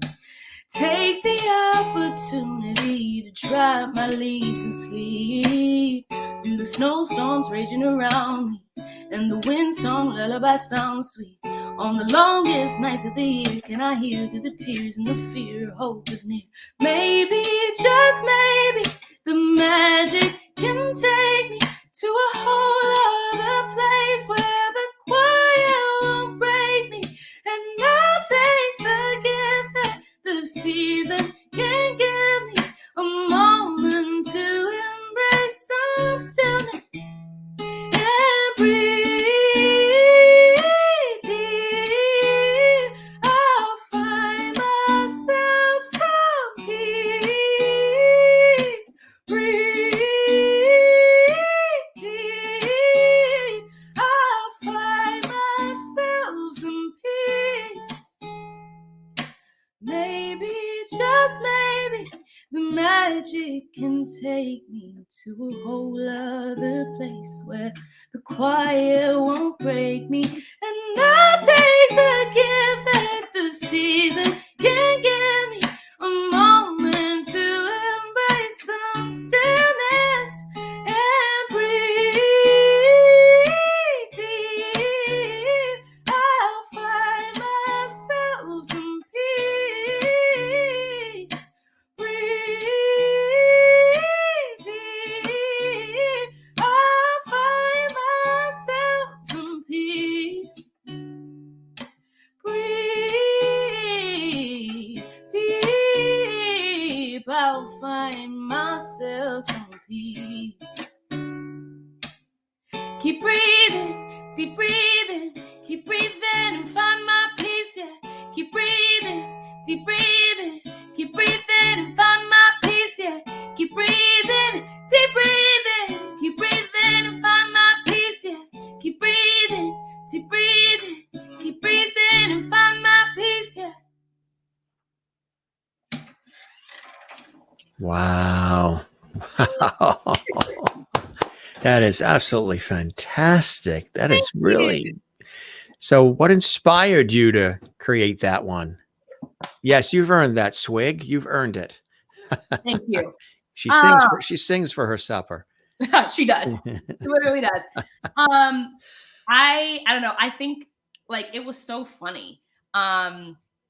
I started, I don't know if like people realize this, but like when people are making holiday projects, like frequently you have to do that in like July, like June, July, August type. Right. At least 6 months, 7 months before. Yeah. Yeah, all the I- designers with the clothing, everything yes. has to be so that way it can be out in time. Yes. And if you're on radio or Sirius XM or any of the platforms, Spotify, anything, you got to get it to them by cutoff dates so they Yes. can get it in Into rotation. rotations. Yes. Yes. So I was on my patio like a couple days after my birthday. And my birthday is July 1st. So I want to say it was around like the 5th or 6th, sitting on my patio, 90-degree heat, sweating profusely. Like it was hot. And I'm sitting there like, winter cold is holding me close. Right, right. The snow kissing my nose. Like it was making me laugh. Because it's so the opposite of what you were actually experiencing, right? Completely. Yeah. But I think, but like I think I've been really blessed. Like I grew up in Minnesota. Like there's like a really like the classic hot like winter. I get a real winter. Like I've had a real winter my entire life. Well, Minnesota is usually what they show on the news. If not Minnesota, North Dakota, Yes. as a Yes. reference point. Correct. Next stop, Canada. Correct. Correct. Yeah. So I like have very vivid memories of like um of just like so many different things having to do with the snow, like what like recess in the winter and like how bundled up I needed to be. And like yeah, we would go outside if it was snowing and it was gentle enough, we would go outside. We like my particular school very rarely got snow days. Like there's just so much that like about how like the snow and the cold is like so integral to my like life Do experiences. you like it? I didn't for a long time, but I gained an entirely new appreciation for it once I got my first down coat. Yeah. Let me tell you, a down coat, Right, particularly okay. a down coat that goes Yeah. down to like your shins, You're pretty good now. Yeah. game changer, game changer. But so my friend who produced this whole project is also from Minnesota. We didn't meet here. We met in our a cappella group in college. But like I called him up and I was like, okay, so here's the deal. I want this song to like evoke a couple things, right? Like there's a really specific, and I got to see it yesterday when it made me really happy. But like when it's snowing here and like the snow starts like kind of gilding the trees. Yeah, you And were like, on the news. We saw it on the news. We're here on the oh East my, Coast. We got well, we didn't get snow, but just north of us, because we're on the coast. So we uh-huh. got more of the rain, the cold rain. Okay. But just north of us, they got some pretty half a foot and all that. But they were showing in the news Minnesota getting walloped with Yep. some, It like was Buffalo, New York. it was not a game yesterday, but it was also very like so I had to leave my house. Thankfully, it was early in the morning, so it hadn't snowed a ton yet. And I was like, I'm hunkering down for the rest of the day. But like there was like like the sun doesn't really come out. Like it's not sunny when it's snowing, right? It's like because it's cloudy, right? But it's bright. It's a bright gray. It's like this color, but like brighter. Yeah. And then you have like the trees, like the bare trees kind of getting gilded by the snow.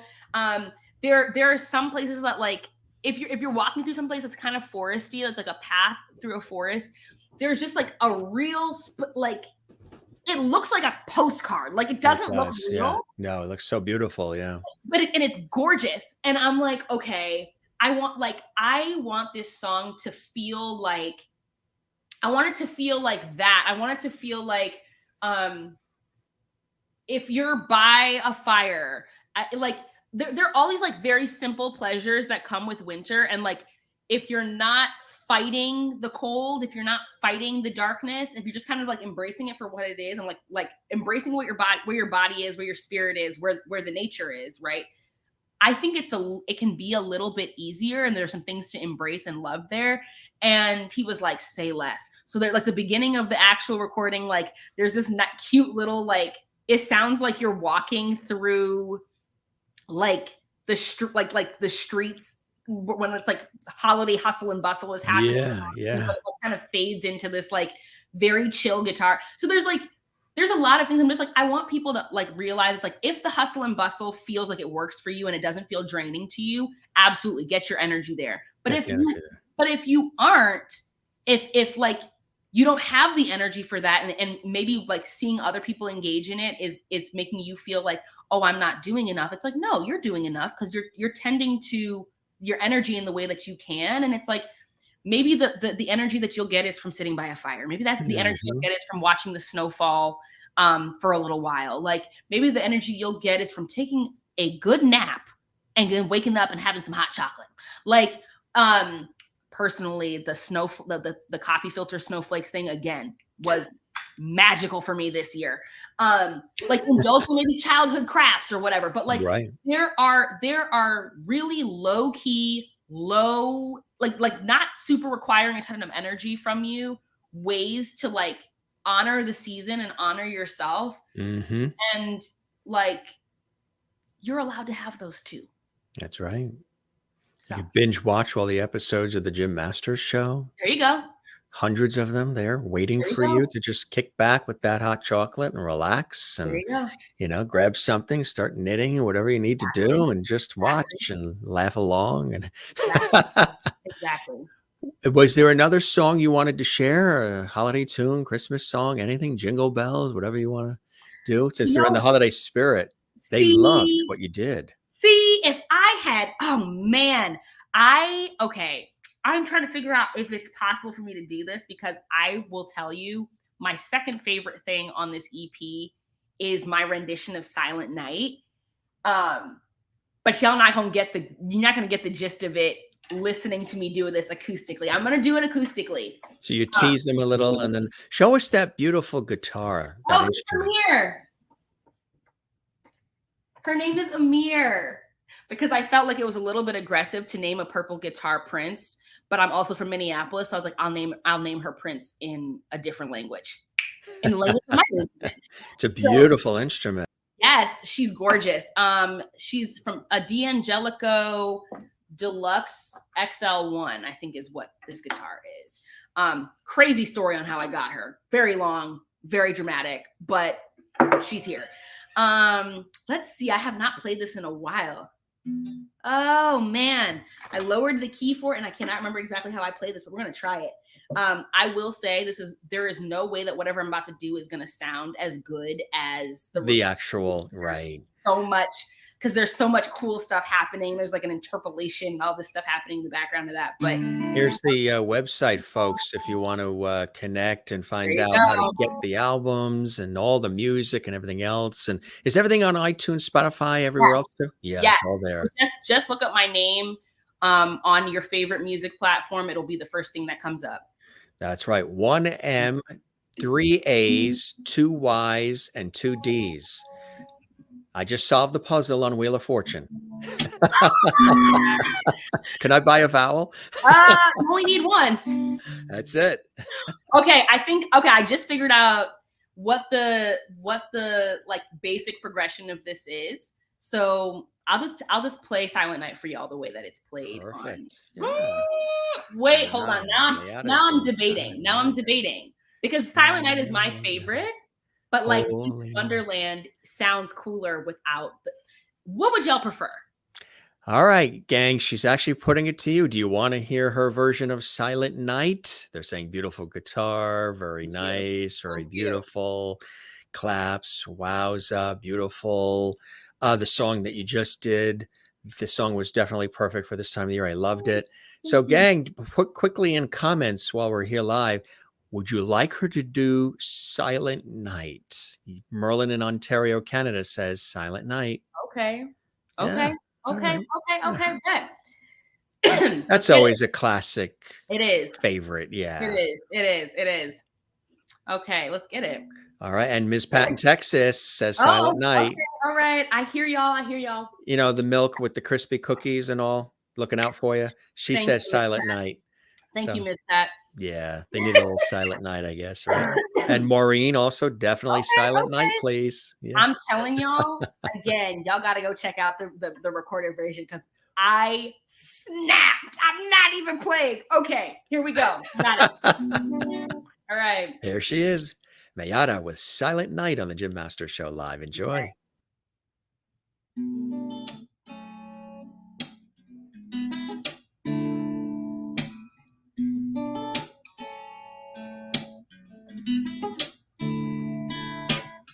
Silent night, holy night, all is calm and all is bright. Round yon virgin, mother and child, holy infant, so tender and mild, sleep in heavenly peace. Sleep in heavenly peace. Silent night, holy night, shepherds quake at the sight. Glory streams from heaven afar. Heavenly, oh, sing hallelujah. Christ the Savior is born. Oh, Christ the Savior is born. Mary, did you know? Mary, did you know? Mary, did you know? Mary, did you know?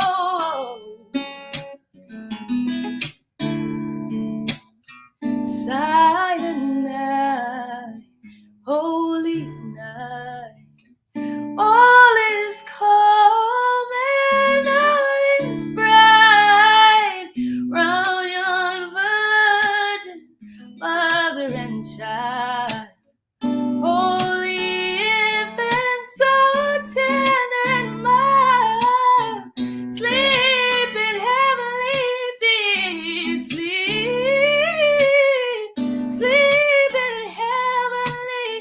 Sleep in heavenly peace on a silent night. Sleep in heavenly peace. Sleep in heavenly peace. Sleep in heavenly peace. Sleep in heavenly peace. Sleep in heavenly peace on a silent. Sleep in heavenly peace on a silent. Heavenly peace on a silent. Oh. Wow. What an incredible version of that classic holiday song. Really? Child, the way I just started that, and I was like, ooh, this is definitely way higher than it's supposed to be, but that's okay. We were able to do it. You did it. You knocked it out of the park. That was absolutely exceptional. That was fantastic. Thank Yeah. you. What a unique original version of that song. Thank you. What were you thinking about when you decided to do it that way originally and put that on, you know, the albums? That's a fantastic version. There's a lot of soul in it. Like you draw us in, and then you don't let us go until you're ready for us to be let go. That's what I felt. I was like enveloped. Yeah. Yes. I think so. I think there were a couple things. So the first thing, funny story, this actually almost got cut from the EP. Like, did it really? We couldn't figure out what to do with it for the longest time. And it was this close to getting cut, but there was like something I did in the middle, like an interpolation that I did in the middle. And I was like, I don't want to let go of that. So we got to figure out what we're doing with the rest of the song. But I really like reharmonization. Do you know what that is? Yes, absolutely. Okay. But let the audience know in case they're not sure. Yeah. I will let them know. So you're going to learn on this show too, gang. Okay.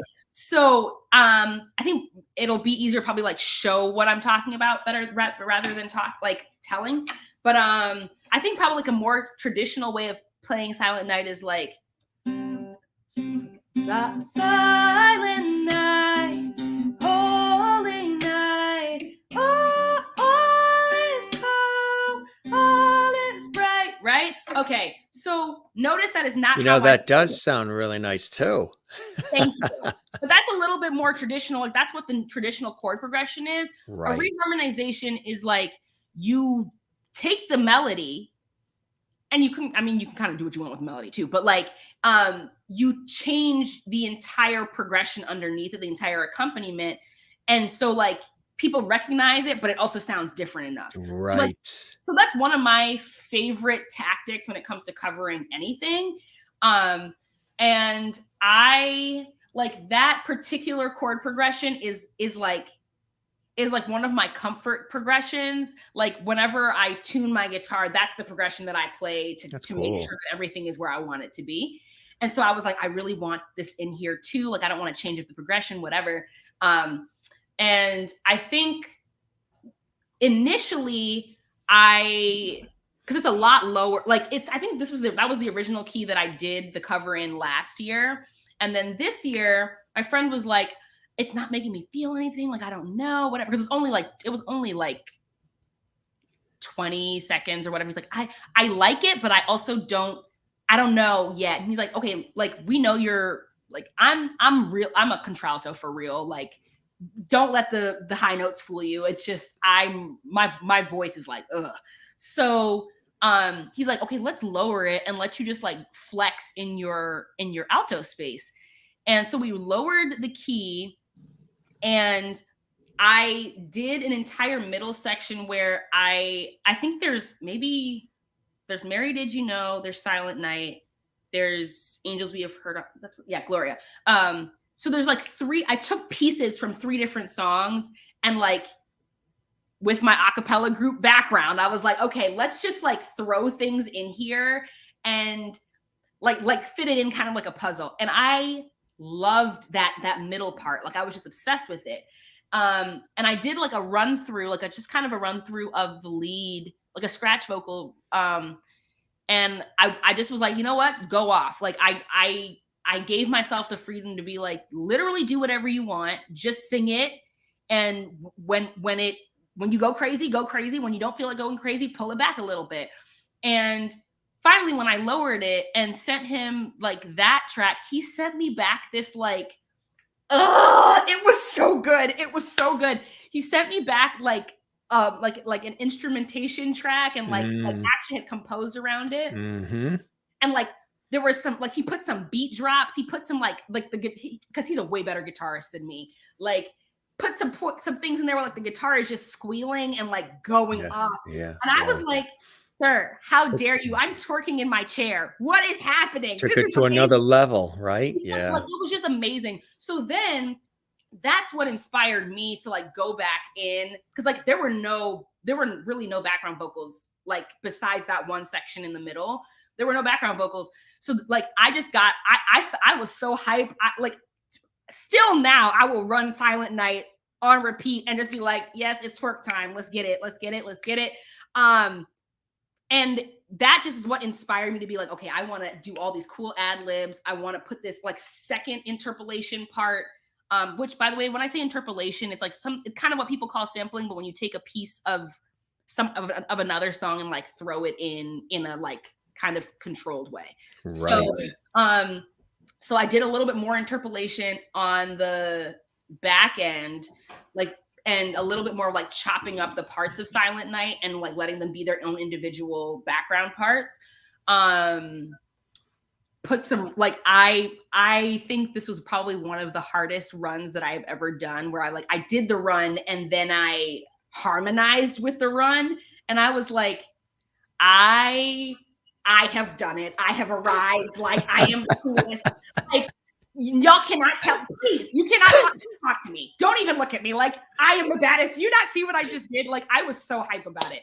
So, like, I had so much fun. Once we really like started locking it in, it was just fun to like it's Yeah. hard to say what inspires me. I'm just like, Oh, yeah, yeah. give myself freedom, and then it's so Right. No, it's cool. You're in a zone. It's like a yeah, certain it's hard to really even put in words, yeah, right? Yeah. It's hard to put in words. yeah. That braiding, did you do all that too? So these are crochet locks, but Yeah. yes, I do my hair myself. Because it's like I'm like I could put it like I did this in about 3 or 4 hours, so it was super chill. But like I haven't had my hair in braids for years because my hair is actually very short. This is like rubber banded, like it's like attached by rubber bands, but it's like 30 something inches long. I felt like going from having hair this long to hair this long. But this is one of the things I had missed the most about having braids. Like I used to do this in high school, college, like, yes, victory, we've arrived. So Right. it's nice to be able to do the celebratory dance again. It looks fantastic. Yeah. I mean, it looks really fantastic. I mean, Thank you. even this look, this Thank you. that's I do that as well. I cut my hair and I bleach it myself. looks awesome. That's a Thank you. great look. Thank you. I mean, a lot of people probably comment when you have that look, huh? They Yes. I love it. mean, it's dramatic. I like the contrast. So it's really fun. You do that like more in the summertime when it's, No, cool off or no, I actually put these in for the first time in the summer, but I cut my hair off. Like I had a pretty decent sized fro for a long time, and then I cut my hair off at the end of 2018 when I was like in the middle of a really serious yeah. like depressive episode. I was just like, it needs to go. Like hair holds energy. Like it needs to go. And I had never had a hairstyle that felt like so me. So I didn't really change my hair much for like the last 3.5 years. There were a couple times I colored it, I did blue and pink and slime green at like different points, but for the most part, I've like kept it this blonde and this short. But like for whatever reason, this summer I was like, you know what I want to do is have locks down my back. Let's make it happen. Well, it was up until only, what would I say? The summertime, maybe? Uh-huh. Maybe August. I did a pandemic experiment that a lot of guys did actually Okay. because we had the freedom to, because everything was closed. A lot of the salons were closed, the hair cutting places, the barber shops were all Uh-huh. shut. So it's something I always wanted to do and had always said, how am I going to ever be able to do this? And my hair was down to here. It Period. was Greek god style. It was Period. full mane, the Period. whole thing, and really it Okay. was, and it was a whole discussion, like on these different episodes of the Jim Master Show with the viewers about the hair style and length, and my hair has changed with I get bored quick with stuff, certain things. Makes sense. So, and one of them is hairstyles. Mhm. So, if you look at pictures of me over the years, it's everything. It's Yeah. back, forward, side, Yeah. long, short, but that was the longest I ever took it down to here. Okay. Really, and it was cool when it would blow in the wind in the summertime when I just got out of the ocean. Drama. Yeah, it was cool. And so some people missed it when what happened was we didn't do like an overnight. I didn't want to shock people. So we didn't do like an overnight boom short. It was coming up slowly. Like each time, Okay. if you watch the progression of the episodes of this series, it Okay. was coming up. The funny thing is, with my professional work in television, they loved the long hair too. I was surprised when they saw me do it after studios started reopening and everything. And all of a sudden, Jim's got the longer hair and he's doing news programs and all these other things. And Mhm. what's with they loved it. So, Okay. it worked out. Yeah, it was cool. It was a great experiment to do it and have fun with it like that. Mhm. I love And that. yeah, I think like I'm like there's so many parts of life where it's like we do actually have to like there are like rules that need to be followed or like whatever, yes. but it's like there's so many places where we can have like play. Like why not just play with it and see what happens? Exactly right. See the reaction. Exactly right. Exactly right. I just wanted to show. Our Merlin says, "Love your hair now, Jim." Thanks, Merlin. Merlin also loves your bleached look. Thank you. Mhm. Thank you. And yeah, I love that. And they're talking about the music. Nice. She loved Silent Night. Kathleen is in New York City. Crystal is in Connecticut. Hey. Amazing. Miss Pat in Texas says, sigh, lovely. Thank Merlin you. in Canada says, love your version of Thank you. Silent Night. Thank Maureen in Arizona says, oh, my heart, that was absolutely beautiful. you. Thank Hey. you for the gift, May. Oh, you're welcome. Lovelies coming out and enjoying. You're so Absolutely. Isn't that cool? kind. Yeah, that's a whole cool thing we do here. Right, I exactly. love this. Y'all are so like engaged. I love that. That's what I'm an interactive host. I've done so much live television, live radio where there's audiences and people calling in and viewers and studios and or I'm on stage emceeing, I've had the pleasure of emceeing at Carnegie Hall and a lot of other places. And I love the energy and the Yeah. engagement of, people, and I feed off that energy. Kathleen, I've known for a long time. Matter of fact, we were on the Rachel Ray show together in New York. Wow. She goes, I've been with you through many hairstyles, but you always look good. Thank Same. you, Kathleen. That's a friend. That is a friend. Yes, that is a friend. So so how far are you getting on that sweater there? Huh? I mean, like, see, the thing is, y'all are probably not going to be able to see the progress, but like, we're making moves. I started this on Tuesday, so like, the fact that it's gotten this far, Tuesday, was it Tuesday? It was Tuesday. The fact that it's gotten this far, I'm really proud of. Like, You could do a whole thing, knit to music. I mean, I oh see a yeah, whole combo thing here, yeah. I'm That's I'm funny. vaguely considering. I had a friend suggest this to me a couple of years ago, and then someone else suggested it to me last week, and they were like, you should probably try to see what happens if you knit, like just knit on stage, like just do a show while knitting. It I'm like, would be I so could. cool and so I unique Yeah. and so comforting, I think, to Oh people yeah. as well. I think it would provide a comfort level.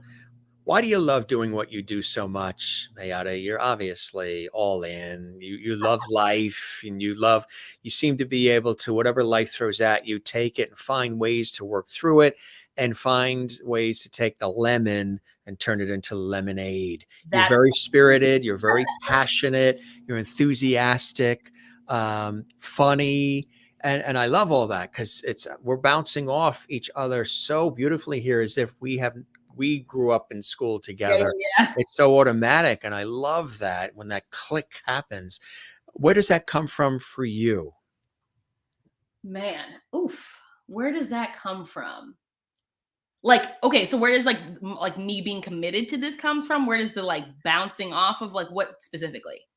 The passion, the thirst for life, the Um, enthusiasm, the ability to be able to roll with the punches and then take that and make beautiful music out of it. so I'm really actually unsure how to answer this question because um I I think I'm like more of a type A person than I present as to a lot of people. Um and like I do roll with punches, but I also am very like, why is this not happening the way that it's supposed to happen? Like, I'm like, there should be like this, this is how this should be, right? And I think I've just at this point have been alive long enough and seen like enough um like disappointment and like heartbreak with like people, with situations, with the world, that it's kind of like um I think I just like want to also like allow for pleasant surprise, and like embrace that, right? Like, and make that too, like, um there's a like that. I feel like the question you asked me, there's probably a very long-winded, like very complicated, kind of dark answer to No, what it. you just said is But is yeah, so spot on. I understand what yeah. you're talking about as far as the disappointment Mhm. and expecting or hoping for and then things turn out completely upside down from Yeah. what you would have even thought and how there needs to be. It's interesting. You know what I say? See, I'm a Libra, and Libras are Oh, a all Libra, about Libra sun? yes, I'm a and Libra rising. Okay. my rising's Virgo. Really? What's your moon?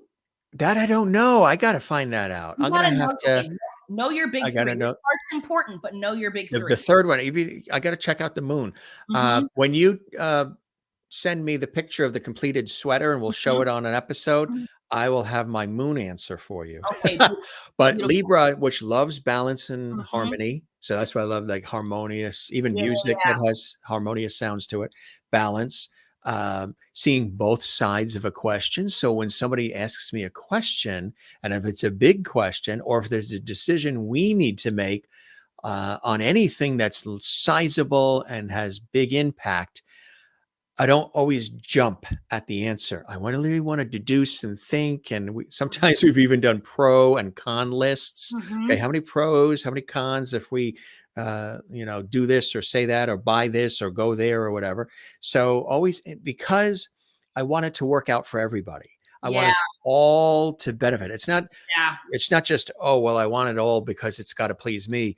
What yeah, is going to be the most fair, just, equitable way for all of this to happen? And so we all get a piece of the pie yeah, because the Libra is the justice scales. yep, So we're looking for that. The Virgo and the Libra is charismatic and playful and empathetic and creative, all those things. The Virgo is more, or at least the rising is more structured, yep, a little more formatic, yep, maybe a little more perfectionistic. yep, These things should have some order. This should have yep, the tide should go in and then come back out and in and out. So a little bit of that. And those two worlds sometimes play off each other.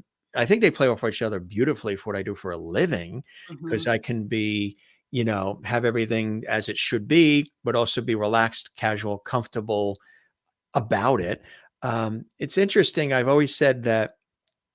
So recently I've been saying this. It's kind of interesting. I've been asking people, if you have a square and you have a circle, what do you lean towards? What do you prefer? Do you like the shape of a square or do you like the shape of a circle? Now, I deduced that I like the square, not because I have to have everything square. I just like the fact that it has those edges and it has that look to it. Probably why I work in television. But where the circle, it just keeps going round and round and round and round, and there's no stop point to get off or to breathe. Kind of like the carousel you jump on when you're a kid, and it's going round and round until one kid decides to put their foot in the dirt and stop the thing. Otherwise, they're going to keep going. So I think the square at least has some. But so I always said I don't mind being in a square room, but I want to have a little window in that room that I can open up. And if I want to get out, I can get out. Or if I need to open up that window to get some air, I don't mind going in a square box or a square room, but it has to have a window that I can either get out of or open to get air in. Yeah. That makes sense? This is fascinating because I'm still going back and forth. Like the Libra pops out for me because it's my rising quite a bit. I'm going back and forth. I still haven't decided between those two because the thing is like there's a part of me that's like, ooh, obviously the shape that like the square is like it's like a box and it's nice and it's orderly and whatever. Like I'm here for it. But the thing that I can't get away from with the circle is like everybody can see each other in a circle. Like if we're in a circle, like everybody, like you can't see everybody well in a square. Like if people are at like every point of that square, That's right? very true, right? There's some places where it's like, oh, like you have like some blind spots, right? And I'm like, but a circle, everybody can be seen. Everybody like you can like pretty much everybody can hear you from the same. Like those are the only. That's the thing that is like killing me. I can't decide between the shapes because I'm like, I have a very like I feel like my spirit is like I want the communal feel of the The circle, circle. but like I'm the type of person that like I have a preference for fives and zeros to the point where like if I turn the volume on something up and I actually clock that it is at 33, it has to go to 30 or it has to go to 35. Like, I will switch hotel rooms with people to get a number that ends with 5 or 0. Like, I want, because I'm like, that's my entire hand. It's complete, right? And a square feels complete in a way to me. So it's like the like part of me is like, yes, square. The part of me that's like, people. Yeah. Like, I won't even bring in the triangle. please don't. Please don't. Or the octagon or the rectangle. No.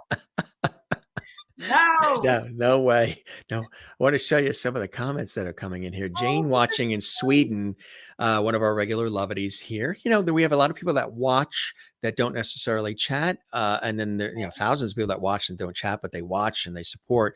And then a few here that like to chat during. Jane is in Sweden. She says, Mayyadda, you look so relaxed in this show talking to Jim, telling us your life stories and doing the work on that sweater at the same time. It is amazing. It is like we are in like a living room setting and we're just sort of shooting the breeze. yep. Crystal Nolan in Connecticut.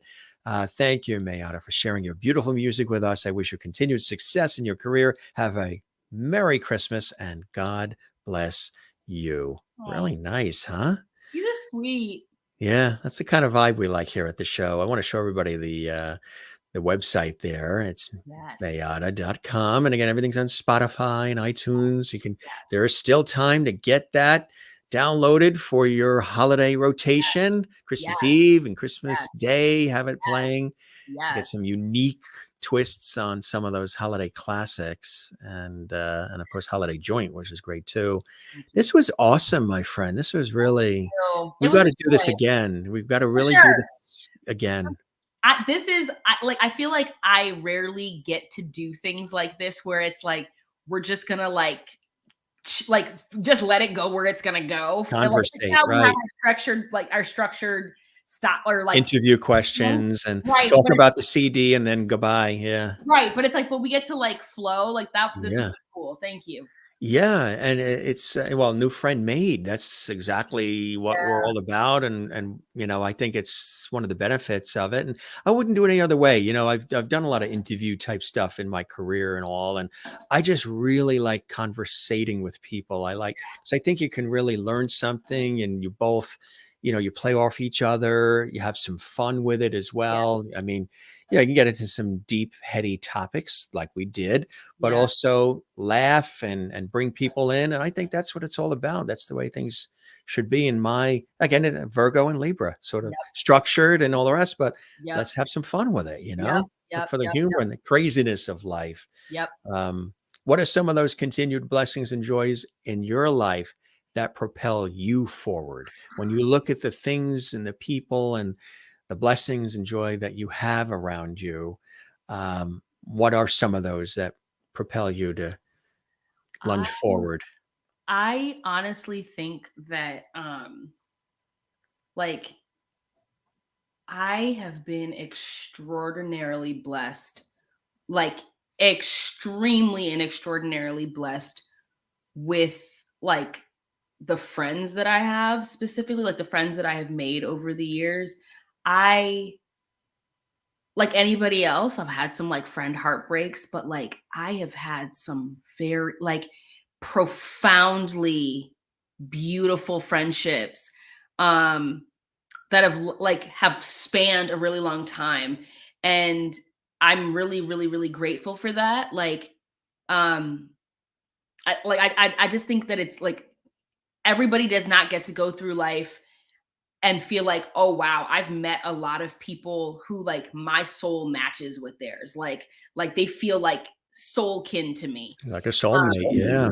Yeah, and I think I've had like I've had more than my fair share of those people show up for me. And And they come in all shapes and oh yeah, sizes and backgrounds. I mean, ages, you can't backgrounds. Yeah. predict or Nope. create it or script it. It could Nope. be whatever. You just Yeah. have to let your soul recognize theirs. But like Right.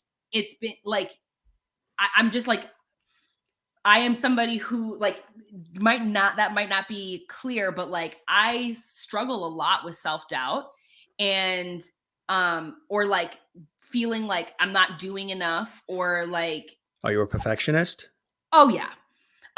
recovering, but very much I had a friend tell me that she was a recovering one. because I'm not trying to like actively embrace it anymore. It's just like it's like decades of like how I've thought. Like I'm What I trying to keep Here's it, here's right? what I've learned, and this Mhm, was just something that I sort of put on myself, mhm. and I've mentioned it to a few others, even on this show, who have said that they are perfectionists, which works very well for what they do in their craft. You know, the seeing it with a different eye, a third eye, and all that can work beautifully depending on what you do, you know, for a living and what your career is, what your passion is. I said, you know what I try instead of saying perfection, perfect, perfectionist, you take that word out of the vocabulary and you replace it with instead of striving for perfection, I'm striving for excellence. Excellence is like running the race with perfection, but perfection is very boxed, And very it's unattainable. claustrophobic, very demanding, And uh, unattainable completely. disappointing, all Yeah, those things. Where you're striving for excellence is a little bit more liberating. You yeah, can breathe deeper. So yeah. the few people I've said that, and like, you know what? I That love makes that. It doesn't change my passion or my goal sets or any of that other, but it does allow me to breathe and take the weight off the shoulders. So that excellence, I like that. I do. Mayyadda strives for excellence. Yeah, that does make a lot more sense to me. And the thing is, like, the beauty for me is that, like, I think gratefully and thankfully, like, this is a huge like marker of healing for me is that like I feel safe enough to be vulnerable enough with like my friends about like the self-doubt or like the perfectionism, and like without fail they drag me, like they drag me in the best way possible. It's like literally just today I was like, this is not working, da, da, da, da, da, da, da. And one of my friends was like, do you not see all of the beautiful things that you do? Like, do you not understand what it is you're doing? Do you not understand who you are? Like, please be serious. Don't like it's very much like, don't piss me off. Do you know who you are? Like that kind of thing. Right, right, I'm like, right. right, you're right. Yep. Sorry. Yeah. You're like, Yeah. don't be talking. It's very much like, don't be talking about my friend like that. And I'm Right. like, Right. which is also the same energy that I come with. So I very much appreciate it when it's returned to me. Exactly. But I'm Right. like, but I'm like, oh wow, it's like I think there's nothing that's like made me like appreciate that more than like, wow, I have so many people in my life that believe in me when I don't believe in myself.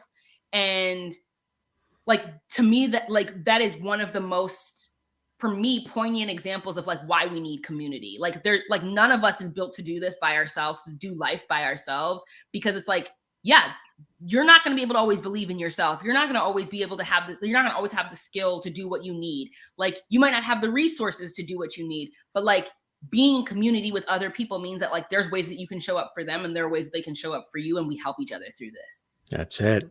Beautifully said, my friend. Want to show you a couple of things. Maureen says, I absolutely love your energy, Mayyadda. This has been an absolute blast. Thank you so much for sharing your humor, your stories, and your beautiful music with us. The porch light is on, right, Jim? Yeah, that's what I always say at the end. I say, we're going to leave the porch light on for you so you Oh, can come back to our that's sweet. show. Kathleen in New York City says, thanks for being here, Mayyadda. You give us such positive vibes. Love it. And thank you for your music. Ms. Pat in Texas, yes. Please come back on the show. Hey. Yes, absolutely. Jane Sweden writes, thanks for being here with us, Mayyadda. Merry Christmas to you. Welcome back.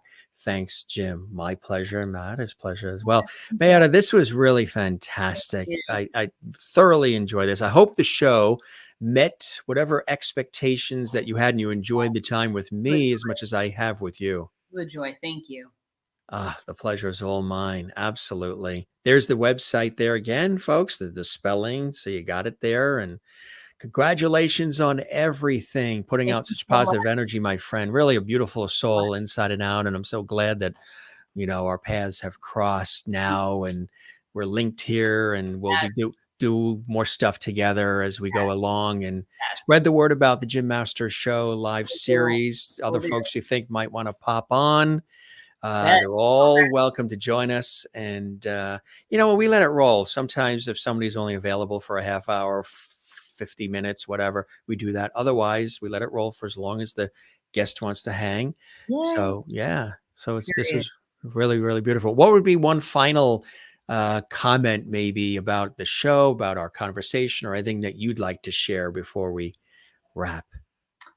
I would say I think there's a lot going on in the world right now. It can feel very overwhelming.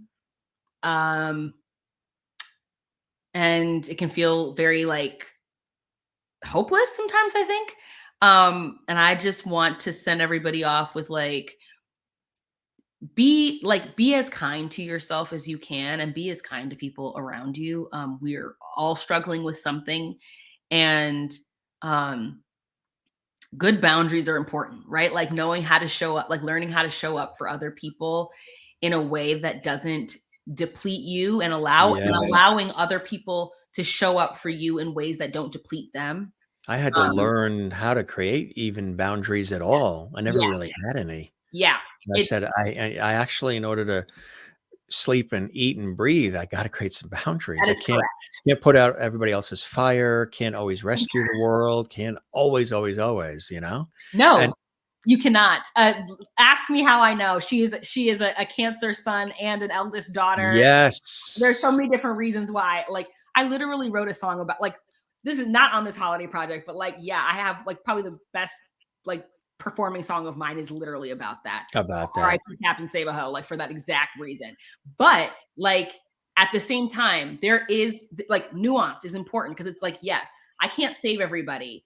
And I might be able to show up for someone in a way that helps them feel a little bit more empowered to save themselves. Save themselves, right? That is a boundary thing where it's like, I can show up for you in the way that doesn't deplete me, and I Right. will allow you to show up for me in the way that doesn't deplete you. That's right. Yeah. So that's the biggest thing I think is like, That's what it's all about, right? yeah, Exactly. Well, I don't feel depleted at all. I feel like my cup has been refilled, don't you? yeah, I feel I Yeah, actually appreciate this a lot. Like I've been very peopled out, and so I'm like, it's a pleasant surprise that this is not like making me feel super drained. So thank you. the pleasure is all mine. This was awesome having you here, Mayyadda. Thank You're you. welcome back anytime, my friend, Yeah. okay? Yay. Wish you nothing but blessing and joy for the holidays and the Wow. upcoming new year. You as And well. we will keep that porch light on for you. And truly, I hope you enjoy the time as much as I absolutely have with you. Thank you. Take care. Bye. We want to see a photo of that. I'm at Oh, Jim sure. Masters TV everywhere on social media, Beautiful. so we're gonna have to I will see send that it to you. sweater Oh and yeah. see what it looks like. Oh yeah. It's, Give go- it's it a couple weeks. I'll send you a picture. That's going to be one of the first items available on QVC in her fashion line. You're seeing the birth of it right here exclusively on the Jim Masters Show Live, right here. Never. Never come Merry, back to Chri- that. Bye, y'all. Merry Christmas, man. Thanks for all the time, the music, the laughs, and the great conversation. It Thank really you. was Thank fantastic. you. You be Thank well, okay, my friend? thank you. You too. Take care. Thank you. Bye. Cheers. Wasn't that great? Hey, we had a cool time with Mayyadda. Here is her website again if you'd like to check out all the music, lots of great music there. And of course, that new EP, which really is something she actually sampled some of it for us here on the show. It is Holiday Joint, a really great song. Absolutely. And she's a really spirited person and heart and soul on the sleeve. She's very open too, and very authentic and very real. And that's always refreshing, right? Sometimes, in these industries, that's a cool picture. She's actually Queen Mayyadda. A lot of times in the industries, people aren't always as open and as real. There's a lot of facade, there's a lot of image, there's a lot of branding only, and you got to have all that. Of course, you got to have that. We all have to have it. But on the flip side of it, when you're open and real, that's something that just really you can't script. You can't necessarily, create that just in a perfect way. You know what I mean? It just comes. And that's why we do the show this way, because you get a lot of treasures and gems like these conversations, plus the entertainment, the laughs. And this is a full Monty, full circle show we do with our Entertainment Lifestyle Variety Talk Show series. It isn't just, we don't call these interviews, we call them conversations and talk show style. And that's what it is, with everything thrown in between, and we're live, so anything can happen. There it is again. Check it out. Again, we really appreciate Mayyadda joining us here. She was really just a terrific guest. Singer, songwriter, multi-instrumentalist extraordinaire. And our guest today on this episode of the Jim Masters Show Live series. We'll take a look at a couple of more of your comments, then we'll scoot out. We're going to have dinner at almost 20 after 9 at night. It's been one of those busy, busy days. We're getting ready to head south to beautiful sunny Florida to be with our family. Love family time. And of course, I love the ocean. Let's see what we got here. Ms. Pat in Texas. Now, remember, if you ever have cookies that come out too crisp, get the milk, according to Ms. Pat in Texas. We love Ms. Pat in Texas. What a show. So much fun. Thank you, Jim. God bless everyone. You too, Ms. Pat in Texas. We love when we see you here. Relax and night all. Thank you, Merlin, as well. And Jane in Sweden. Thanks for being here with us, man. Merry Christmas to you. Welcome back. Thanks, Jim. Thank you very much. And everybody with all these great comments. We appreciate it. Around here, we don't say goodbye. We say see you later. Ciao. Cheers. Mario Loop. Cheerio. Avida Zane. Buenas noches. We say slancha. Shalom. Sayonara. And take care and be well. And don't forget to love one another, take care of one another. And don't forget, which we talked about actually with Mayyadda here on the show, take time to love yourself, breathe. You know, I sometimes have to remind myself to do that too. And don't forget to relax. Yes, there's the famous relax sign we show. Again, for those of you who are new, I picked this up when we were on a family vacation in Newport, Rhode Island. And I saw it in the window and I said, how perfect is that, right? Relax, breathe. We love you guys. Thanks for being with us. You know, it's really a great day when you guys are with us. We work behind the scenes really hard. I work hard to produce these shows, make them entertaining, make them interesting, make them engaging, not just talking heads talking at you, but we're here with you. And, you know, we have a lot of people who watch from all around the world, all different backgrounds, cultures, income levels, genders, whatever it is, political views, no political views, religious views, no religious views. You're all welcome to join us here at Lovety Hall and the Jim Masters Show Live series. A couple more comments and then we will duck out and have dinner. It is, it's actually waiting for us right over there. Thank you, Jim. Great show. Go eat and relax. The Loveties do look out for me. Thank you. I appreciate that. I will, Kathleen and Crystal Nolan. Merry Christmas, everybody. And we've got a bevy of shows. Crystal says, good night, Jim and Loveties. Thank you for such an amazing show. I do want to show you this. I must show you this before we scoot out. It's actually really important that we show you this. It is tomorrow's show is also going to be epic. We have an Irish Christmas, a JMS holiday special with special guests coming to us from Ireland as well as America.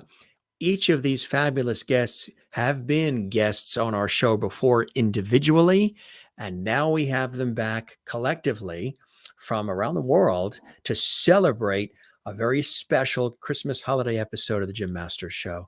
It's an Irish Christmas JMS holiday special. Special guests, Daisy Conway, the Irish soprano and violinist. Wonderful singer, songwriter, and dancer, Ruby O'Kelly.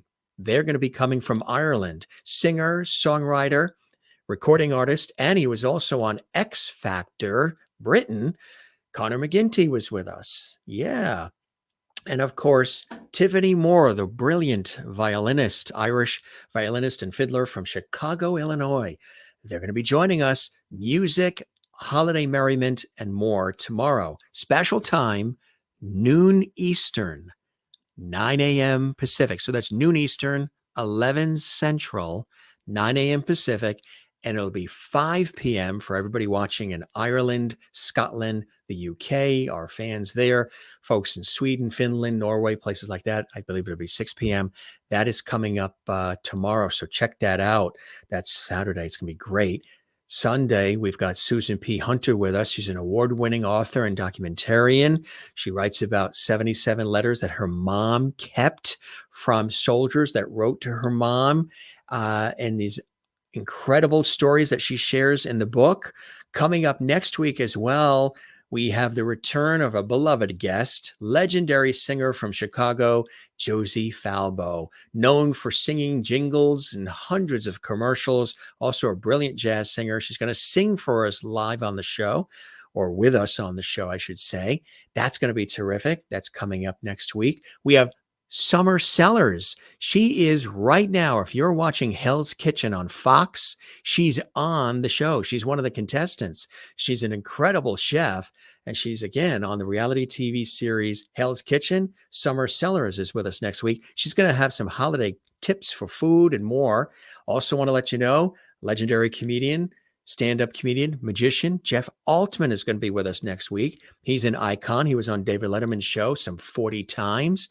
We want to let you know that the week after, Princess K. Mapp's going to be with us. She's in Ghost Rider. She's one of the stars of Ghost Rider on Apple Plus TV and lots of other incredible.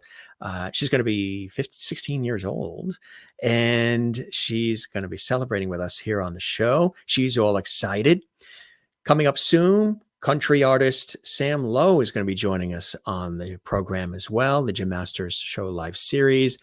And also coming up in about a week, extraordinary actor, actress, casting director, producer, Nicholas and Pamela Guest. Just Google their names to see all the things that they've been in. Nicholas has been in probably every TV show you're watching, movie. He's incredible. He's been doing it for decades. Pamela, they are husband and wife, a brilliant casting director and actress in all kinds of things. She's worked with Barbra Streisand and everybody. They're coming on the show exclusively as well. So all of these great guests. And again, our big Irish Christmas special with all these great guests joining us here on the show, just for all of you. We're working our butts off, literally, for all of you to enjoy. Mayyadda, we thank her very much for joining us here on the Jim Masters Show. Gang, if you enjoyed the episode, don't forget to give it a like. There's a thumbs up icon on the channel, on the YouTube channel, Jim Masters TV. Please give us a thumbs up like. That helps us grow. Leave a comment on the channel. Even if you leave a comment in our chat room during the show, leave a comment on the channel. The reason why is we love it. We appreciate it. We interact. But when YouTube sees it, it helps the algorithm. They take the episode and they blast it out to even more people when you give it a like and you leave a comment on the YouTube channel. We really appreciate that. And while you're there, if you haven't yet, subscribe to the YouTube channel, Jim Masters TV, where all of these hundreds of episodes with all these extraordinary guests, all these conversations, hours and hours and hours and hours of content are available for you to binge watch. Merry Christmas, everybody. Happy Hanukkah and happy Kwanzaa. Happy New Year. Shows continuing throughout the holiday season for all of you. And we appreciate you guys being here. We can't wait to get to Florida to be with our family, but we still have shows that are going to be here for you as well. Good night, Crystal and Kathleen and everybody watching. You guys are fantastic. Yes. You asked Jane if Connor McGinty is connected to Damien. Yes, they're cousins. Damien McGinty and Connor McGinty, Damien McGinty, Celtic Thunder, they're cousins. Yeah, a little tidbit there for you. All right, we're going to sign off. Jim Masters here, thanking you for your time this time. Till next time, best of the holidays. Thanks for being with us. We love when you're here on all the episodes of the Jim Masters Show Live. Again, if you missed anything, you joined us late, you can see it again right here at Jim Masters TV on our YouTube channel. For all of us here, take care and be well. We love you all, and cheers.